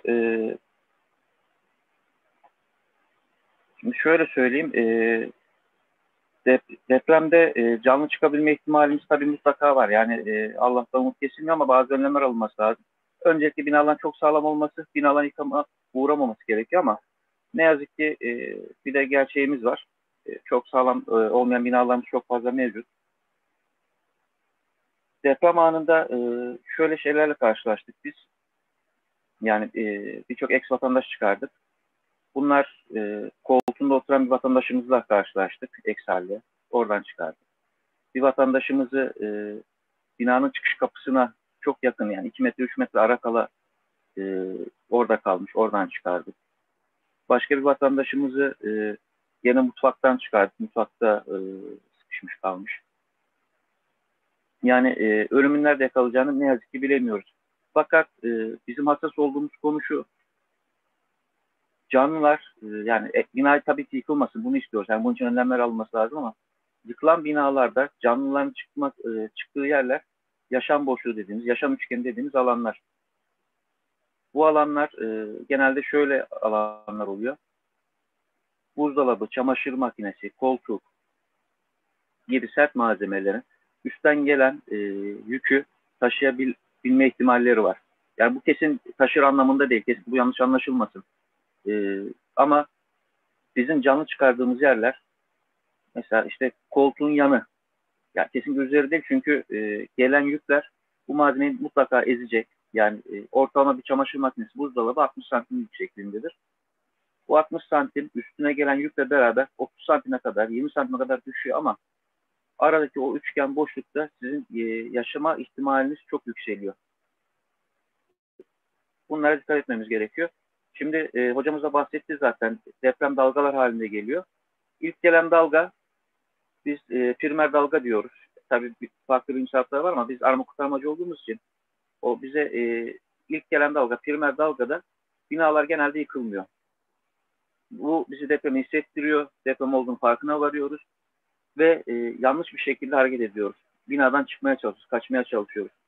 Hocamın da bahsettiği üzere sekonder dalga, yani ikinci dalga, gelen dalga, binalar genelde yıkan dalgalar. Bu da şöyle bir sonuçla karşılaşılıyor. 99 depreminde birçok vatandaşımızı merdiven boşluklarından çıkardık eksi olarak. Gene Elazığ depreminde karşılaştık o vakalarla. Gene İzmir depreminde karşılaştık. Bu ikinci dalgada bina yıkılmadan önce bize 3 saniye, 5 saniye, 10 saniye depremin merkezine olan uzaklığımız bu süreyi tabii mutlaka etkiliyor. Bu süre zarfında bize hareket olanağı sağlıyor. Bu süreyi biz daha güvenli bölgelere saklanarak, önlem alarak değerlendirmemiz gerekiyor. Alabileceğimiz önlemler nedir deprem anında? Primer dalgayı hissettikten sonra, yani o ilk depremi hissettiğimiz zaman bulunduğumuz yer mutfaksa beyaz eşyaların 25-30 santim kenarına çök tutun kapan pozisyonu dediğimiz dizlerimiz üzerine çöküp kafamızı şu şekilde kapattığımız zaman kafamıza gelebilecek küçük parçalar, işte tavadır, tenceredir, bunları engelleyerek üzerimizdeki bina göçse bile o çamaşır makinesinin, buzdolabının bize oluşturacak küçük boşluklar hayatta kalmaya çalışmamız lazım. Gene oturma odasında kanepenin mesela üzerinde oturuyoruz, koltuğun üzerinde oturuyoruz. İlk primer dalgada bunu hissettiğimiz zaman koltuğun yanına aynı şekilde çök tutun kapan pozisyonuna geçersek hayatta kalma oranımız gayet yükselir. Eğer merdiven boşluğundaysak, yani eğer eve giriyorsak, işte asansördeysek, hissettiğimiz zaman asansörden çıkma şansımız olmayabilir belki, ama merdiven boşluklarındaysak kapılara doğru yanaşarak o alandan faydalanmaya çalışmamız gerekir. Kolon ve kiriş altları çok tehlikeli. Aslında kolon ve kirişler kesinlikle hasar görmüyor, ama yukarıdan yük geldiği zaman, aşağı indiği zaman aradaki boşluğu sağlayan bize kolon ve kirişler. Kolon ve kirişlerin de altında değil ama yakınında durursak bize yaşam boşluğu oluşturma ihtimali çok yüksektir. Böyle bu şekilde depremin yıkıcı etkilerinden belki hayatta kalabiliriz. Fakat bir de şöyle bir gerçek var. Şimdi İzmir depremi, Elazığ depremi gerçekten sadece 4-5 binayı etkiledi. Arama kurtarma ekipleri ve insani yardım ekipleri alana çok hızlı ulaştı ve yardımlar ulaştırabildi. Herkesin derdiyle dertlenebildik, öyle söyleyeyim. Fakat olası bir İstanbul depremi de etkileri çok büyük olacak. Arama kurtarma ekipleri elbette ki hemen müdahaleye başlayacak, ama bizim ilk 72 saat dediğimiz, altın saatler dediğimiz canlıların enkaz altından canlı çıkarma ihtimalinin en yüksek olduğu saatler ilk 72 saattir. Şimdi, Büyük İstanbul depreminde çok fazla etkilenen insan olacağı için arama kurtarma ekipleri bu süreci ilk 72 saati enkaz dışındakilerle harcamaması çok daha verimli olacaktır, daha çok can kurtarılması için. Vatandaşlarımızın da buna hazırlık yapması gerekiyor. Ne gibi hazırlıklar yapabilir? Öncelikle deprem çantası dediğimiz veya acil durum çantası dediğimiz bir çanta hazırlamalı. İçinde ne bulunmalı bunun içinde? 72 saat boyunca bizim gereken beslenmemiz, barınmamız, haberleşmemiz, deprem olduktan sonra veya afet olduktan sonra ne yapmamız gerektiğine dair planlar, resmi evrakların fotokopileri bize daha sonra lazım olacak. İşte sigorta poliçeleri, deprem sigortası poliçesi, mesela DAS poliçesi gibi bütün resmi evrakların içinde olması gerekiyor. Ekstradan acil durumda oluşacak durumlar için ilk yardım çantalarımızın olması gerekiyor. Çantaların içinde bozulmayan gıdaların olması gerekiyor. Sonuçta 72 saat boyunca hiçbir yerden destek almadan hayatta kalmamız gerektiği için konserve gıdaların olması gerekiyor. İçme suyunun olması gerekiyor. Hijyen ürünlerinin olması gerekiyor. Çocuğumuz varsa çocuk için oyuncak. Haberleşme için radyomuz olması gerekiyor. Fenerlerimizin olması gerekiyor. Ve bunların şarjlı değil. Çünkü elektriğe muhtemelen birkaç gün boyunca ulaşılamayacağı için alkalin yedek piller tavsiye ediyoruz biz. Alkalin olmasının sebebi de kurşun nitrat piller ve kadmiyum piller genelde akma yapıyor uzun süreli saklamalar, stoklamalarda.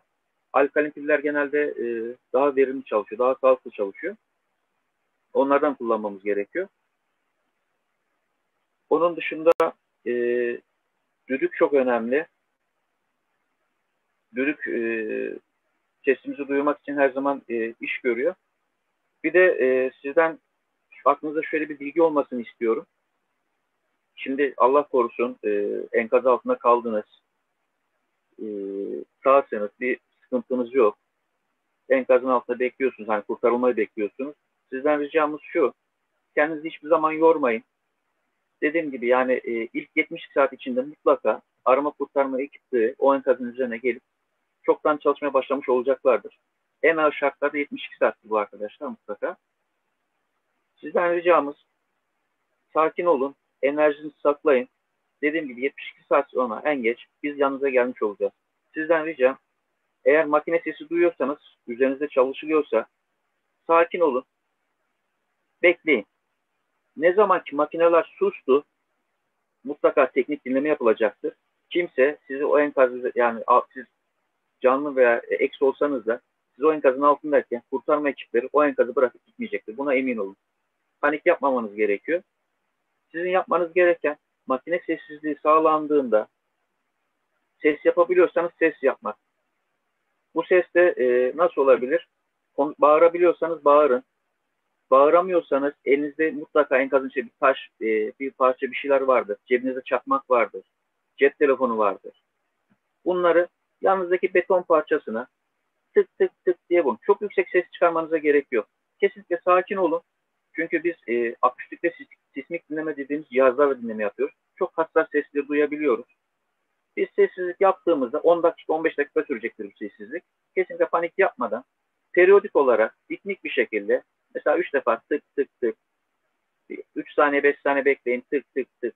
Yani biz sizin aşağıdan bize işaret verdiğinizi bilelim. Çalışmalarımız o yönde yoğunlaşacaktır ve sizi mutlaka oradan çıkaracağız. O yüzden bunlara dikkat etmenizi tavsiye ediyorum. Evet hocam, benim bahsedeceklerim bu kadar. Bir de şöyle şey söyleyeyim, konuşmanın başında da söyledim.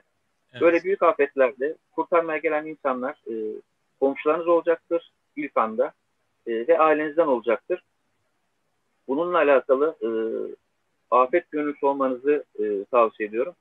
Bunun için birçok dernek ve vakıf var. Ben İHA arama kurtarmada çalıştığım için İHA sürecini anlatayım. Bütün illerde bizim İHA temsilciliklerimiz var. Oraya başvurup hatta bir misafirimiz olup bir çayınızı içebilirsiniz. Orada süreçle alakalı zaten arkadaşlar bilgi verecektir. Sizden sadece istediğimiz orada ilk yardım eğitim almanız, başvurunuzu yaptıktan sonra diğer geri kalan eğitimleri zaten tamamlayacağız. Eğer herhangi bir dernek veya vakıfla çalışmak istemiyorsanız da AFAD'ın gönüllülük sistemi var devlet üzerinden. Oraya başvurarak gereken eğitimlerinizi alırsınız, müdahalelerde bulunursunuz ve buna çok ihtiyaç var. Herkesin bir şekilde afet gönüllüsü olması gerekmekte. Evet Ahmet Hocam, çok teşekkür ederiz. Gerçekten sizin verdiğiniz bilgiler de hayatımıza dokunacak bilgilerdi. Bu açıdan da izleyicilerimizin faydalandığını umuyoruz. Müslüm Botan kendisi mimar. Bu mimari açıdan depremi değerlendirecek. Bununla ilgili bir sunum yapacak. Müslüm Hocam, sesinizi açtınız. Evet. Sesim geliyor mu? Evet, geliyor. Sizin bir sunumunuz vardı. O sunum evet, için onu size da ben bekleyeyim yetki vereyim. Tamam. Evet. Şimdi yetkiyi verdim. Screen share kısmından, ekran paylaş kısmından ekranınızı paylaşabilirsiniz.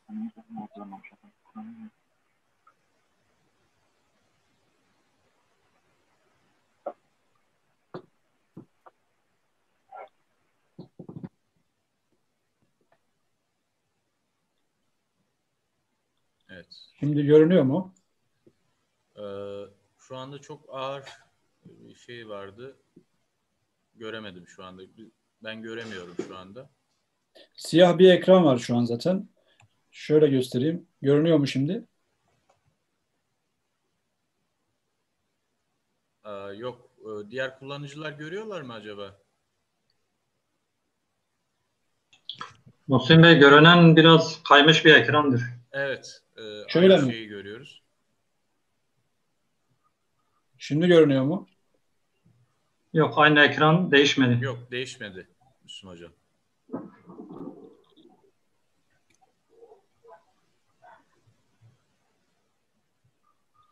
Bir saniye, hemen tekrardan bağlanayım.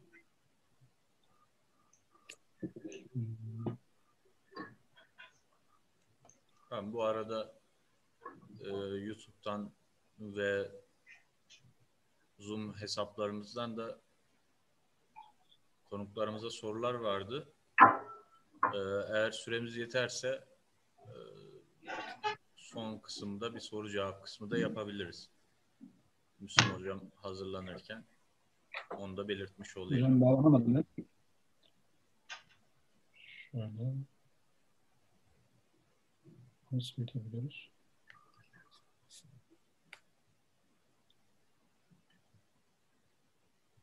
Evet.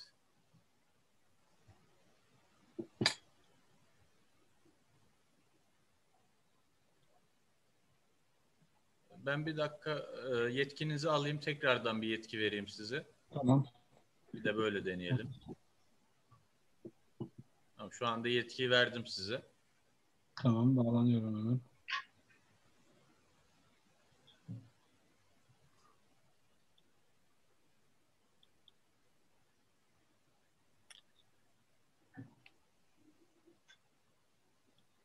Görünüyor mu acaba?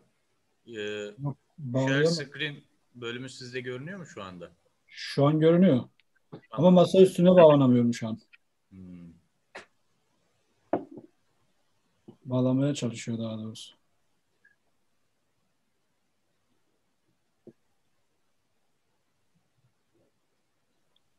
İnternet Şu an görünüyor mu? Yok, şu anda görünmüyor.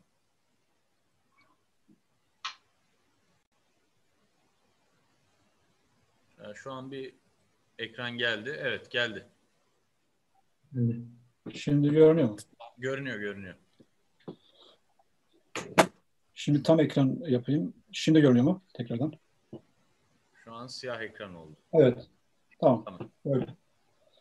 Öncelikle bu zarif davetiniz için siz Hüdapar ailesine teşekkür ederim. Buradan herkese hayırlı akşamlar. Doğrusu söz konusu deprem olunca biraz mesele kentsel dönüşüm, yapı denetim eksikliği, finans problemi, zemin değerleri gibi bazı maddeler üzerinden tartışılıyor. Ben meseleyi doğrusu bu noktadan alıp başka bir mecraya taşıma niyetindeyim. Çünkü özellikle Türkiye'de son 70 yıl bir kentsel krizden ya da kentsel problemden söz edebiliriz. Yaşadığımız tüm problemlerin aslında arka planında veya zemininde bu problem yer alır diye düşünüyorum. Kentsel dönüşüm bizim için çare midir? Doğrusu bu konuda tedirgin oluyorum ve bu konuda yani çok emin olamıyorum. Bunun gerekçelerini 3 madde üzerinden sıralamak aslında mümkün.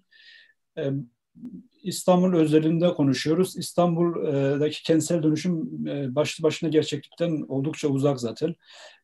Doğrusu çok reel görmüyorum.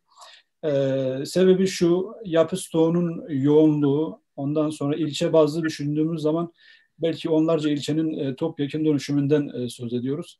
Bu da başlı başına çok reel görünmemekte. Hadi bunu velev ki bir şekilde hallettik, bu dönüşümü gerçekleştirmeye başladık. Bir başka gerçek karşıma çıkıyor. O da şu, yani betonarme bir yapının ömrünün 50 veya 60 yıl olabileceğini düşündüğümüz zaman, yani bugün inşa ettiğimiz bir yapı ortalama bir 50 yıl sonra tekrar bir tartışma gündemi olarak karşımıza çıkıyor. Ya da diyelim ki 20 yıl önce inşa ettiğimiz bir bina bugünden itibaren 30 yıl geçtikten sonra tekrar bir tartışma gündemi olarak aynı şekilde önümüze çıkıyor. Yani bu sanki böyle biraz kısır bir döngü halinde bizi meşgul etmeye devam edecek gibi duruyor. Hadi bunu da geçiyorum. Bir başka gerçek yüzüme vurmaya başlıyor. O da yine şu olmakta.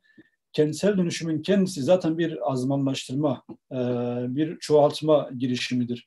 Yani siz yapı ölçeğinde hem inşaat metrekaresini arttırıyorsunuz kentsel dönüşümde, hem de aslında İstanbul'un yoğunluğunu arttırıyorsunuz. Yani söz gelimi bir adanın dönüşümünden söz edelim. Bir adada 5 farklı apartmanın olduğunu farz edelim. Bu 5 apartman ortalama 50 hane demek aslında. 50 hanenin dönüşümü demek inşaat metrekaresi olarak yapının 2 katına yaklaşık olarak çıkması. Bununla beraber hane yoğunluğunun aynı şekilde 2 katına, yani 100 haneye çıkması gibi bir durum söz konusu. Dolayısıyla burada toparladığımız zaman hani giriş mahiyetinde ifade etmiş olayım. Kentsel dönüşüm İstanbul için çok da sürdürülebilir bir durum değil. Hele ki kültür başkenti olarak ifade ettiğimiz bu ilimiz doğrusu bu azmanlaştırma girişimiyle tamamen o kültürün arka planda kaldığı, yerle yeksan edildiği bir durum maalesef karşımıza çıkıyor. Peki bu durumda bir çıkış yolu yok mudur? Elbette bir öneride bulunmak mümkün. Ben sunuma da geçmeden önce bazı istatistik verileri de vermek isterim bu noktada. 2011 yılı itibariyle İngiltere'de nüfusun %80 civarı müstakil bahçeli evde yaşıyor. Bu oran genel olarak Avrupa ölçeğinde bir gerçek olarak karşımıza aynı şekilde çıkıyor. Ya da işte 2013 yılı itibariyle Amerika Birleşik Devletleri'nde yine nüfusun %88-90 civarı müstakil bahçeli evlerde yaşıyorlar. Hatta bu evlerin büyük çoğunluğunu, yani %90'ının ahşaptan, yani ahşap teknikleri, yapı elemanlarından müteşekkil, yani inşa edildiğini de söylemek bu anlamda mümkün. Bir başka parantez açıp bir başka veriyi daha ifade etmek isterim. Hatta ondan önce 2011 yılı itibariyle Türkiye'de müstakil bahçeli ev oranının %40'larda olduğu, 2011'den 20'ye geldiğimiz zaman bu oranın gittikçe düştüğünü, hatta İstanbul için bu oranın çok daha düşük seviyelerde olduğunu rahatlıkla herkesin malumu olduğu üzere söylenebilir. Bir parantez açayım bu noktada. 1992'de Aile Araştırma Kurumu'nun yaptığı bir araştırmaya göre Türkiye halkının %92'si müstakil bahçeli evde yaşamak istediğini beyan etmiş. Şimdi bütün bu istatistiki verileri bir araya getirdiğimiz zaman şöyle bir tablo ortaya çıkıyor sanki. Türkiye'de ters giden bir şeyler var. Betonarme diyoruz. Betonun menşei olan Avrupa bugün evlerin tamamını neredeyse ahşaba çevirmiş durumda. Toplu konut diyoruz. Yine menşei olan Avrupa toplu konuttan mümkün mertebe azat olmaya çalışıyor. Bir şekilde müstakil bahçeli eve dönme çabası içerisinde. Bizde ise durum tam tersi. Biz betonarme yapıya veya işte toplu konut yapılaşmasına gark olmuş durumdayız ve maalesef bunun içinden çırpındıkça da batmaya devam ediyoruz. Bu bir sancı halinde maalesef 70 yıldır işin içindeyiz. Peki Avrupa bu noktaya nasıl geldi? Ya da soruyu kendimize sorduğumuz zaman bu problem bizim için nereden başladı veya böyle devam mı edecek? Doğrusu bir 100 yıl geriye gittiğimiz zaman manzara biraz farklı aslında bizim için ve Batı için. Avrupa biliyorsunuz, yani Avrupa ve Amerika bir sanayi devrimi yaşadı. Bu sanayi devrimi beraberinde kentsel anlamda çok ciddi krizler getirdi. İnsanlar fabrikada çalışırken aynı zamanda fabrika ortamlarında yaşamaya başladılar. Bununla beraber toplu konut furyası vesaire derken aslında kentsel anlamda ciddi krizler yaşandı Batı'da. En son geldiğimizde işte 20. yüzyıl veya 19. yüzyılın sonlarında kent ütopyaları adı altında ciddi çalışmalar yapıldı. Yani sayısız insan öne çıkıp insanların daha nitelikli, daha iyi ortamlarda yaşamaları için girişimlerde bulundular. Müslüm Hocam, bu arada araya giriyorum. Ekranda evet, siyah ekran görünüyor da tam ekran gösterdiğiniz için mi yoksa başlamadan? Yok, ben daha slayta geçmedim. Şimdi tamam, bu adımdan sonra geçeceğim. Tamam. Hemen geçmiş olayım.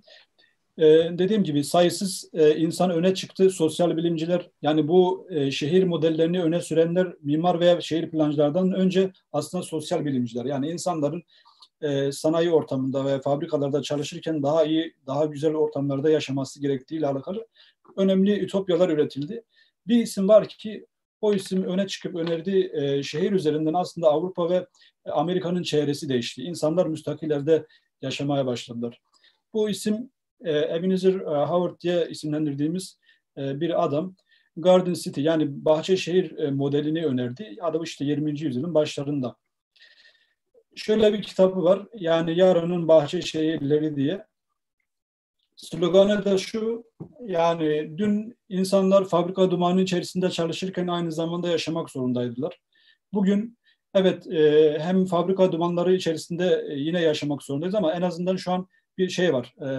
Fabrikanın yanında inşa edilmiş bir toplu konut durumu söz konusu. Ama bu da yetmiyor. Yarından itibaren aslında insanlar bahçeli evlerde daha nitelikli bir ortamda yaşamaları gerekiyor gibi bir sloganla yola çıkıyor.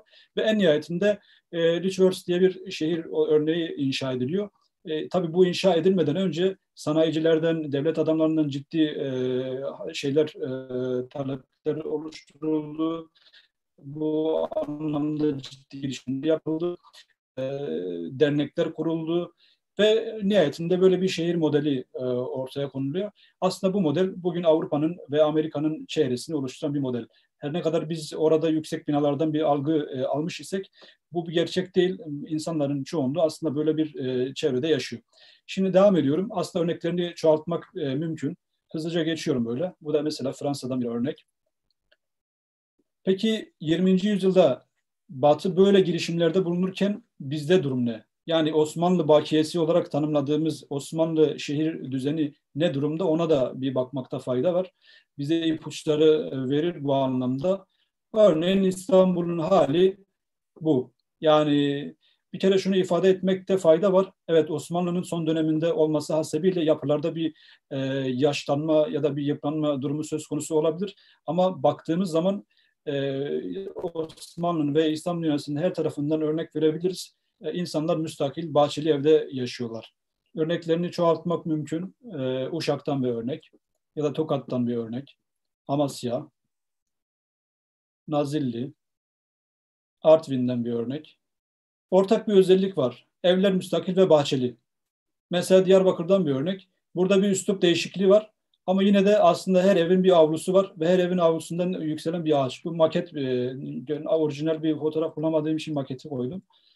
Dolayısıyla bir şey var, ortak bir özellik var. Bu da işte Bulgaristan'dan bir örnek. Yani Osmanlı bakiyesi olarak Yunanistan'dan bir örnek. Berat'tan yine bir manzara görüyoruz. Yani manzara aynı. Bir karşılaştırma yapacak olursak, yani 20. yüzyılın başında Batı'da durum ne, bizde ne? New York'tan bir örnek işte, bizde de Ankara'dan bir örnek. Hemen sağlı sollu örneklere devam ediyoruz. Burada bir parantez açıp bazı şeyler ifade etmek gerekirse, solda gayet cetvelle çizilmiş modern bir kent gibi görünen bir plan görüyoruz. Sağda ise sanki bir kaosun hakim olduğu bir şehir planından, yani bir Osmanlı şehrinden söz edebiliriz. İkisi arasında ciddi anlamda farklar var. Yani organik olarak ifade ettiğimiz bu şehir planında aslında zaman içerisinde kendiliğinden gelişen bir şehir modeli bu. Bu inşa edilirken her ev diyelim ki müstakil, otonom olarak inşa edilirken bir diğerinin, komşunun hakkını gözeterek veya işte mahalle yoğunluğunu gözeterek, sokak dinamizmini peki düşünülerek inşa edilen bir düzen. Dolayısıyla aslında kendi içinde çok dinamik bir şehir haline geliyor. Yani siz sokağında yürüdüğünüz zaman çok farklı perspektiflerle aslında çok dinamik bir şehirde yürümüş oluyorsunuz. Solda ise bugün bilimsel olarak mesela eleştirilen bazı hususlar var. Yani caddelerin insan ölçeğini aşacak şekilde geniş yapılması ya da binaların aynı şekilde ve tek düze sıralanması beraberinde işte komşuluk ilişkilerini diyelim ki bozan, sosyal ilişkiyi aza düşüren bir eleştiriyi de getiriyor. Dolayısıyla burada arada hani detaylarına girmek mümkün. Zaman kaybetmemek için küçük parantez açmış olayım bu noktada. Aslında düşündüğümüz zaman 1900'lü hatta 1950'lere kadar geldiği Türkiye'de bir ev ve şehir modeli var. Bu bir hakikat olarak önümüzde düşündüğümüz zaman bu bizim için, yani kentsel dönüşümün içerisinde olduğumuz bu süreçte bu eskide kalan bu hakikati yeniden kazanmak bir ütopya mıdır? Doğrusu iki seçenek var önümüzde. Ya kentsel dönüşüm dediğimiz bu kavramı gündemde tutmaya devam edeceğiz ki bu bizim için kısır bir tartışma gündemi bence. İkinci bir yol var. O da yeni şehirler. Yani batıda neşet eden örneklerini verdiğimiz bu yeni şehirler modeli gibi bizdeki yeni şehirler modeline geçmek. Aslında buradaki maksat şu: yeni bir şehir kuruyorsunuz, risk altındaki nüfusu oraya aktarıyorsunuz. Sanayiyle beraber aslında. Batı'da gerçekleşen oydu. Kentteki insanlar kırsal bölgeye taşındı ve aslında kent ve kırsal alandaki o ilişki tamamen kurulmuş oldu. Somut bir şehir örneğinden söz etmek istiyorum. Turgut Cansever, merhum mimar ve beraberindeki uzman ekip İstanbul işte yakıcı depremden etkilenecek İstanbulluları yeni şehirlere yerleştirme projesi üzerine 2001 yılında bir rapor düzenlendi. Fizibilite raporu olarak da değerlendirilebilir. Bu uzman ekibin içinde çok bilindik isimler de var. Sosyal bilimcisinden ekonomistine, hukukçusundan diyelim ki inşaat mühendisine, mimarına vesaire. Tüm uzman ekipte tüm yani tanıdık simaların olduğu bir ekip. 2003'te ise tamamen somut veriler halinde bir şehir modeli sunuldu. Buradan maksat şuydu. İstanbullular iyi şartlarda yaşamıyorlar. 7'sinden 70'ine, fakirinden zenginine her insan iyi koşulda yaşayabilmeli. Bu en tabii bir haktır. Dolayısıyla sadece yaşamak da değil, aslında insanın kültür seviyesi yüksek bir ortamda yaşaması gerekiyor gibi bir şeyle yaklaşımda böyle bir model geliştiriliyor. Kitaplarını görüyoruz. Solda rapor, sağda uygulama raporu şeklinde bir şehir modeli içeriyor. Zeytinburnu diyelim ki %90'ı ağır hasar görecek bir ilçe olan Zeytinburnu'nu başka bir bölgeye aktarma girişimi. Trakya bölgesinden bu daire olarak işte içerisinde noktaların olduğu daire her biri birer şehri temsil ediyor aslında. Yani İstanbul'u parçalayıp farklı noktalarda yeni şehirler kurarak taşımak gibi bir model. İşte diyelim ki 6 lekeden ya da 6 mahalleden oluşan bir şehir. Her mahallenin ortasında işte küçük bir mahalle merkezi gibi geçiyorum. İşte 5 farklı şehrin bir araya getirdiği daha büyük bir şehir ya da işte 125 bin nüfuslu bir şehir modeli. Burada yine farklı mahallelerin oluşturduğu bir şehir modeli.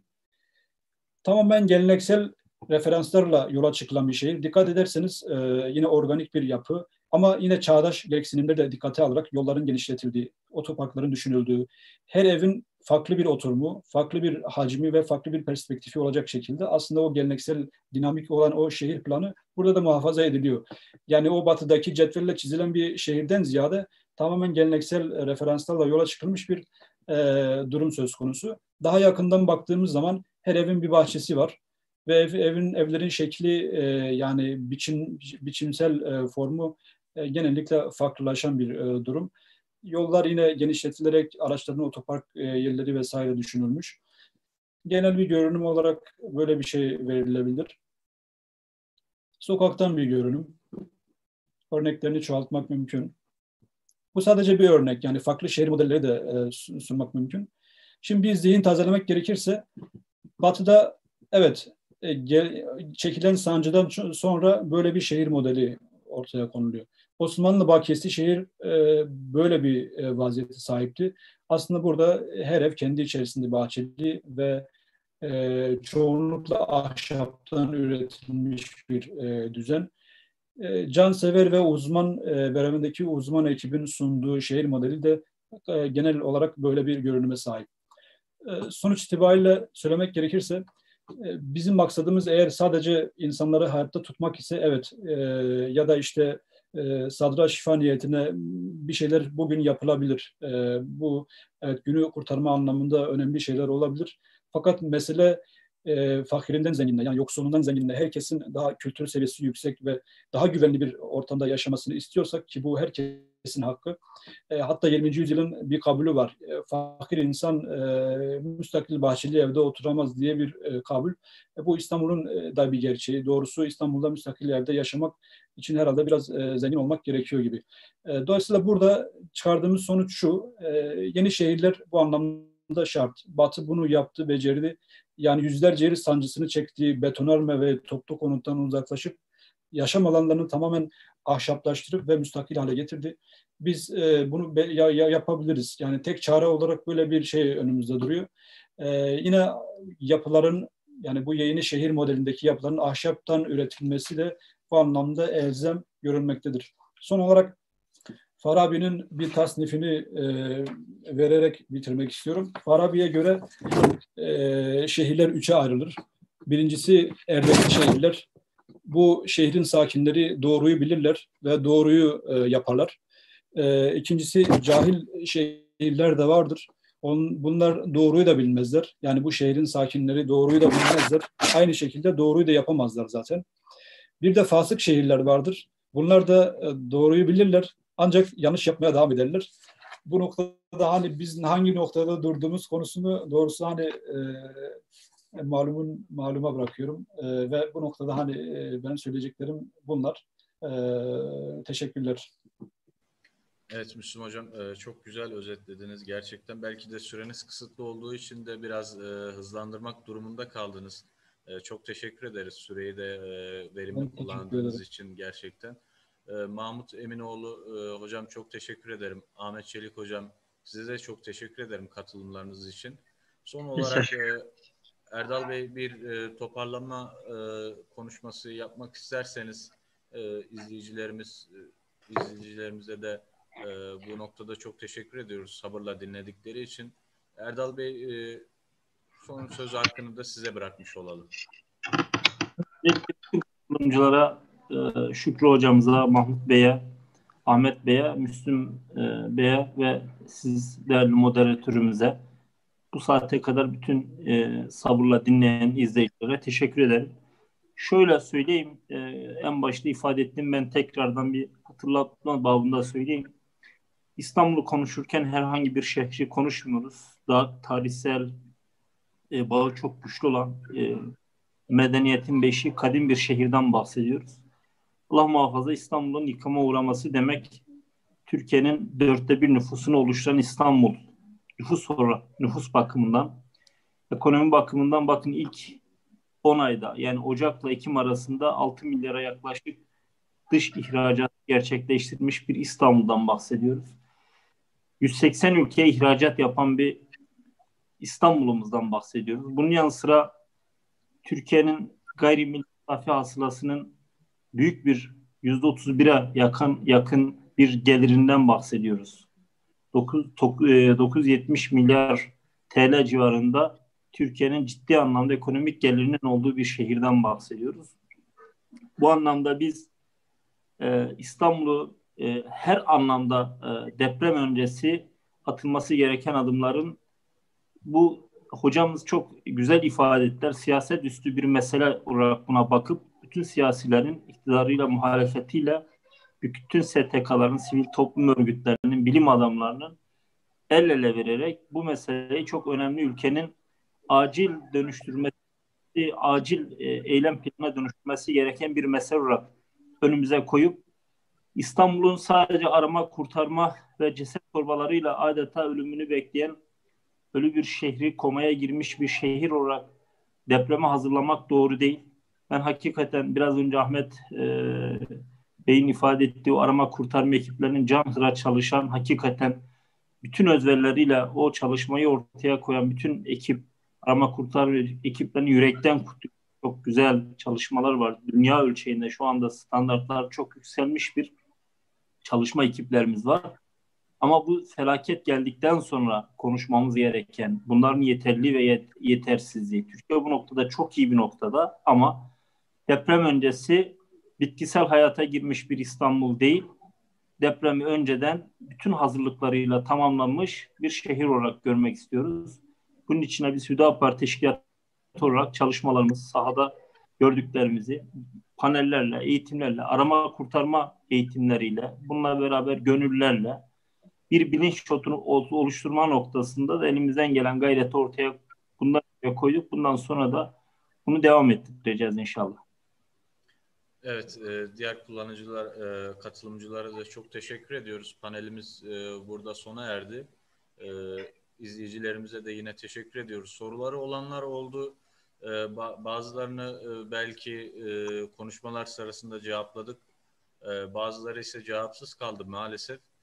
Süremiz kısıtlıydı. Süremizi aştık da yani biz bu planı yaparken saat 10 gibi bitirmeyi düşünüyorduk. Ama şu anda bir 15 dakikadan daha fazla aşmış görünüyor. Tekrardan teşekkür ediyorum bizi sabırla dinleyenleri ve katılımlarından dolayı panelistlerimizi kutluyorum. Teşekkür ediyorum. Allah'a emanet olun diyoruz hepinize. Kendinize iyi bakın. Tekrardan görüşmek dileğiyle.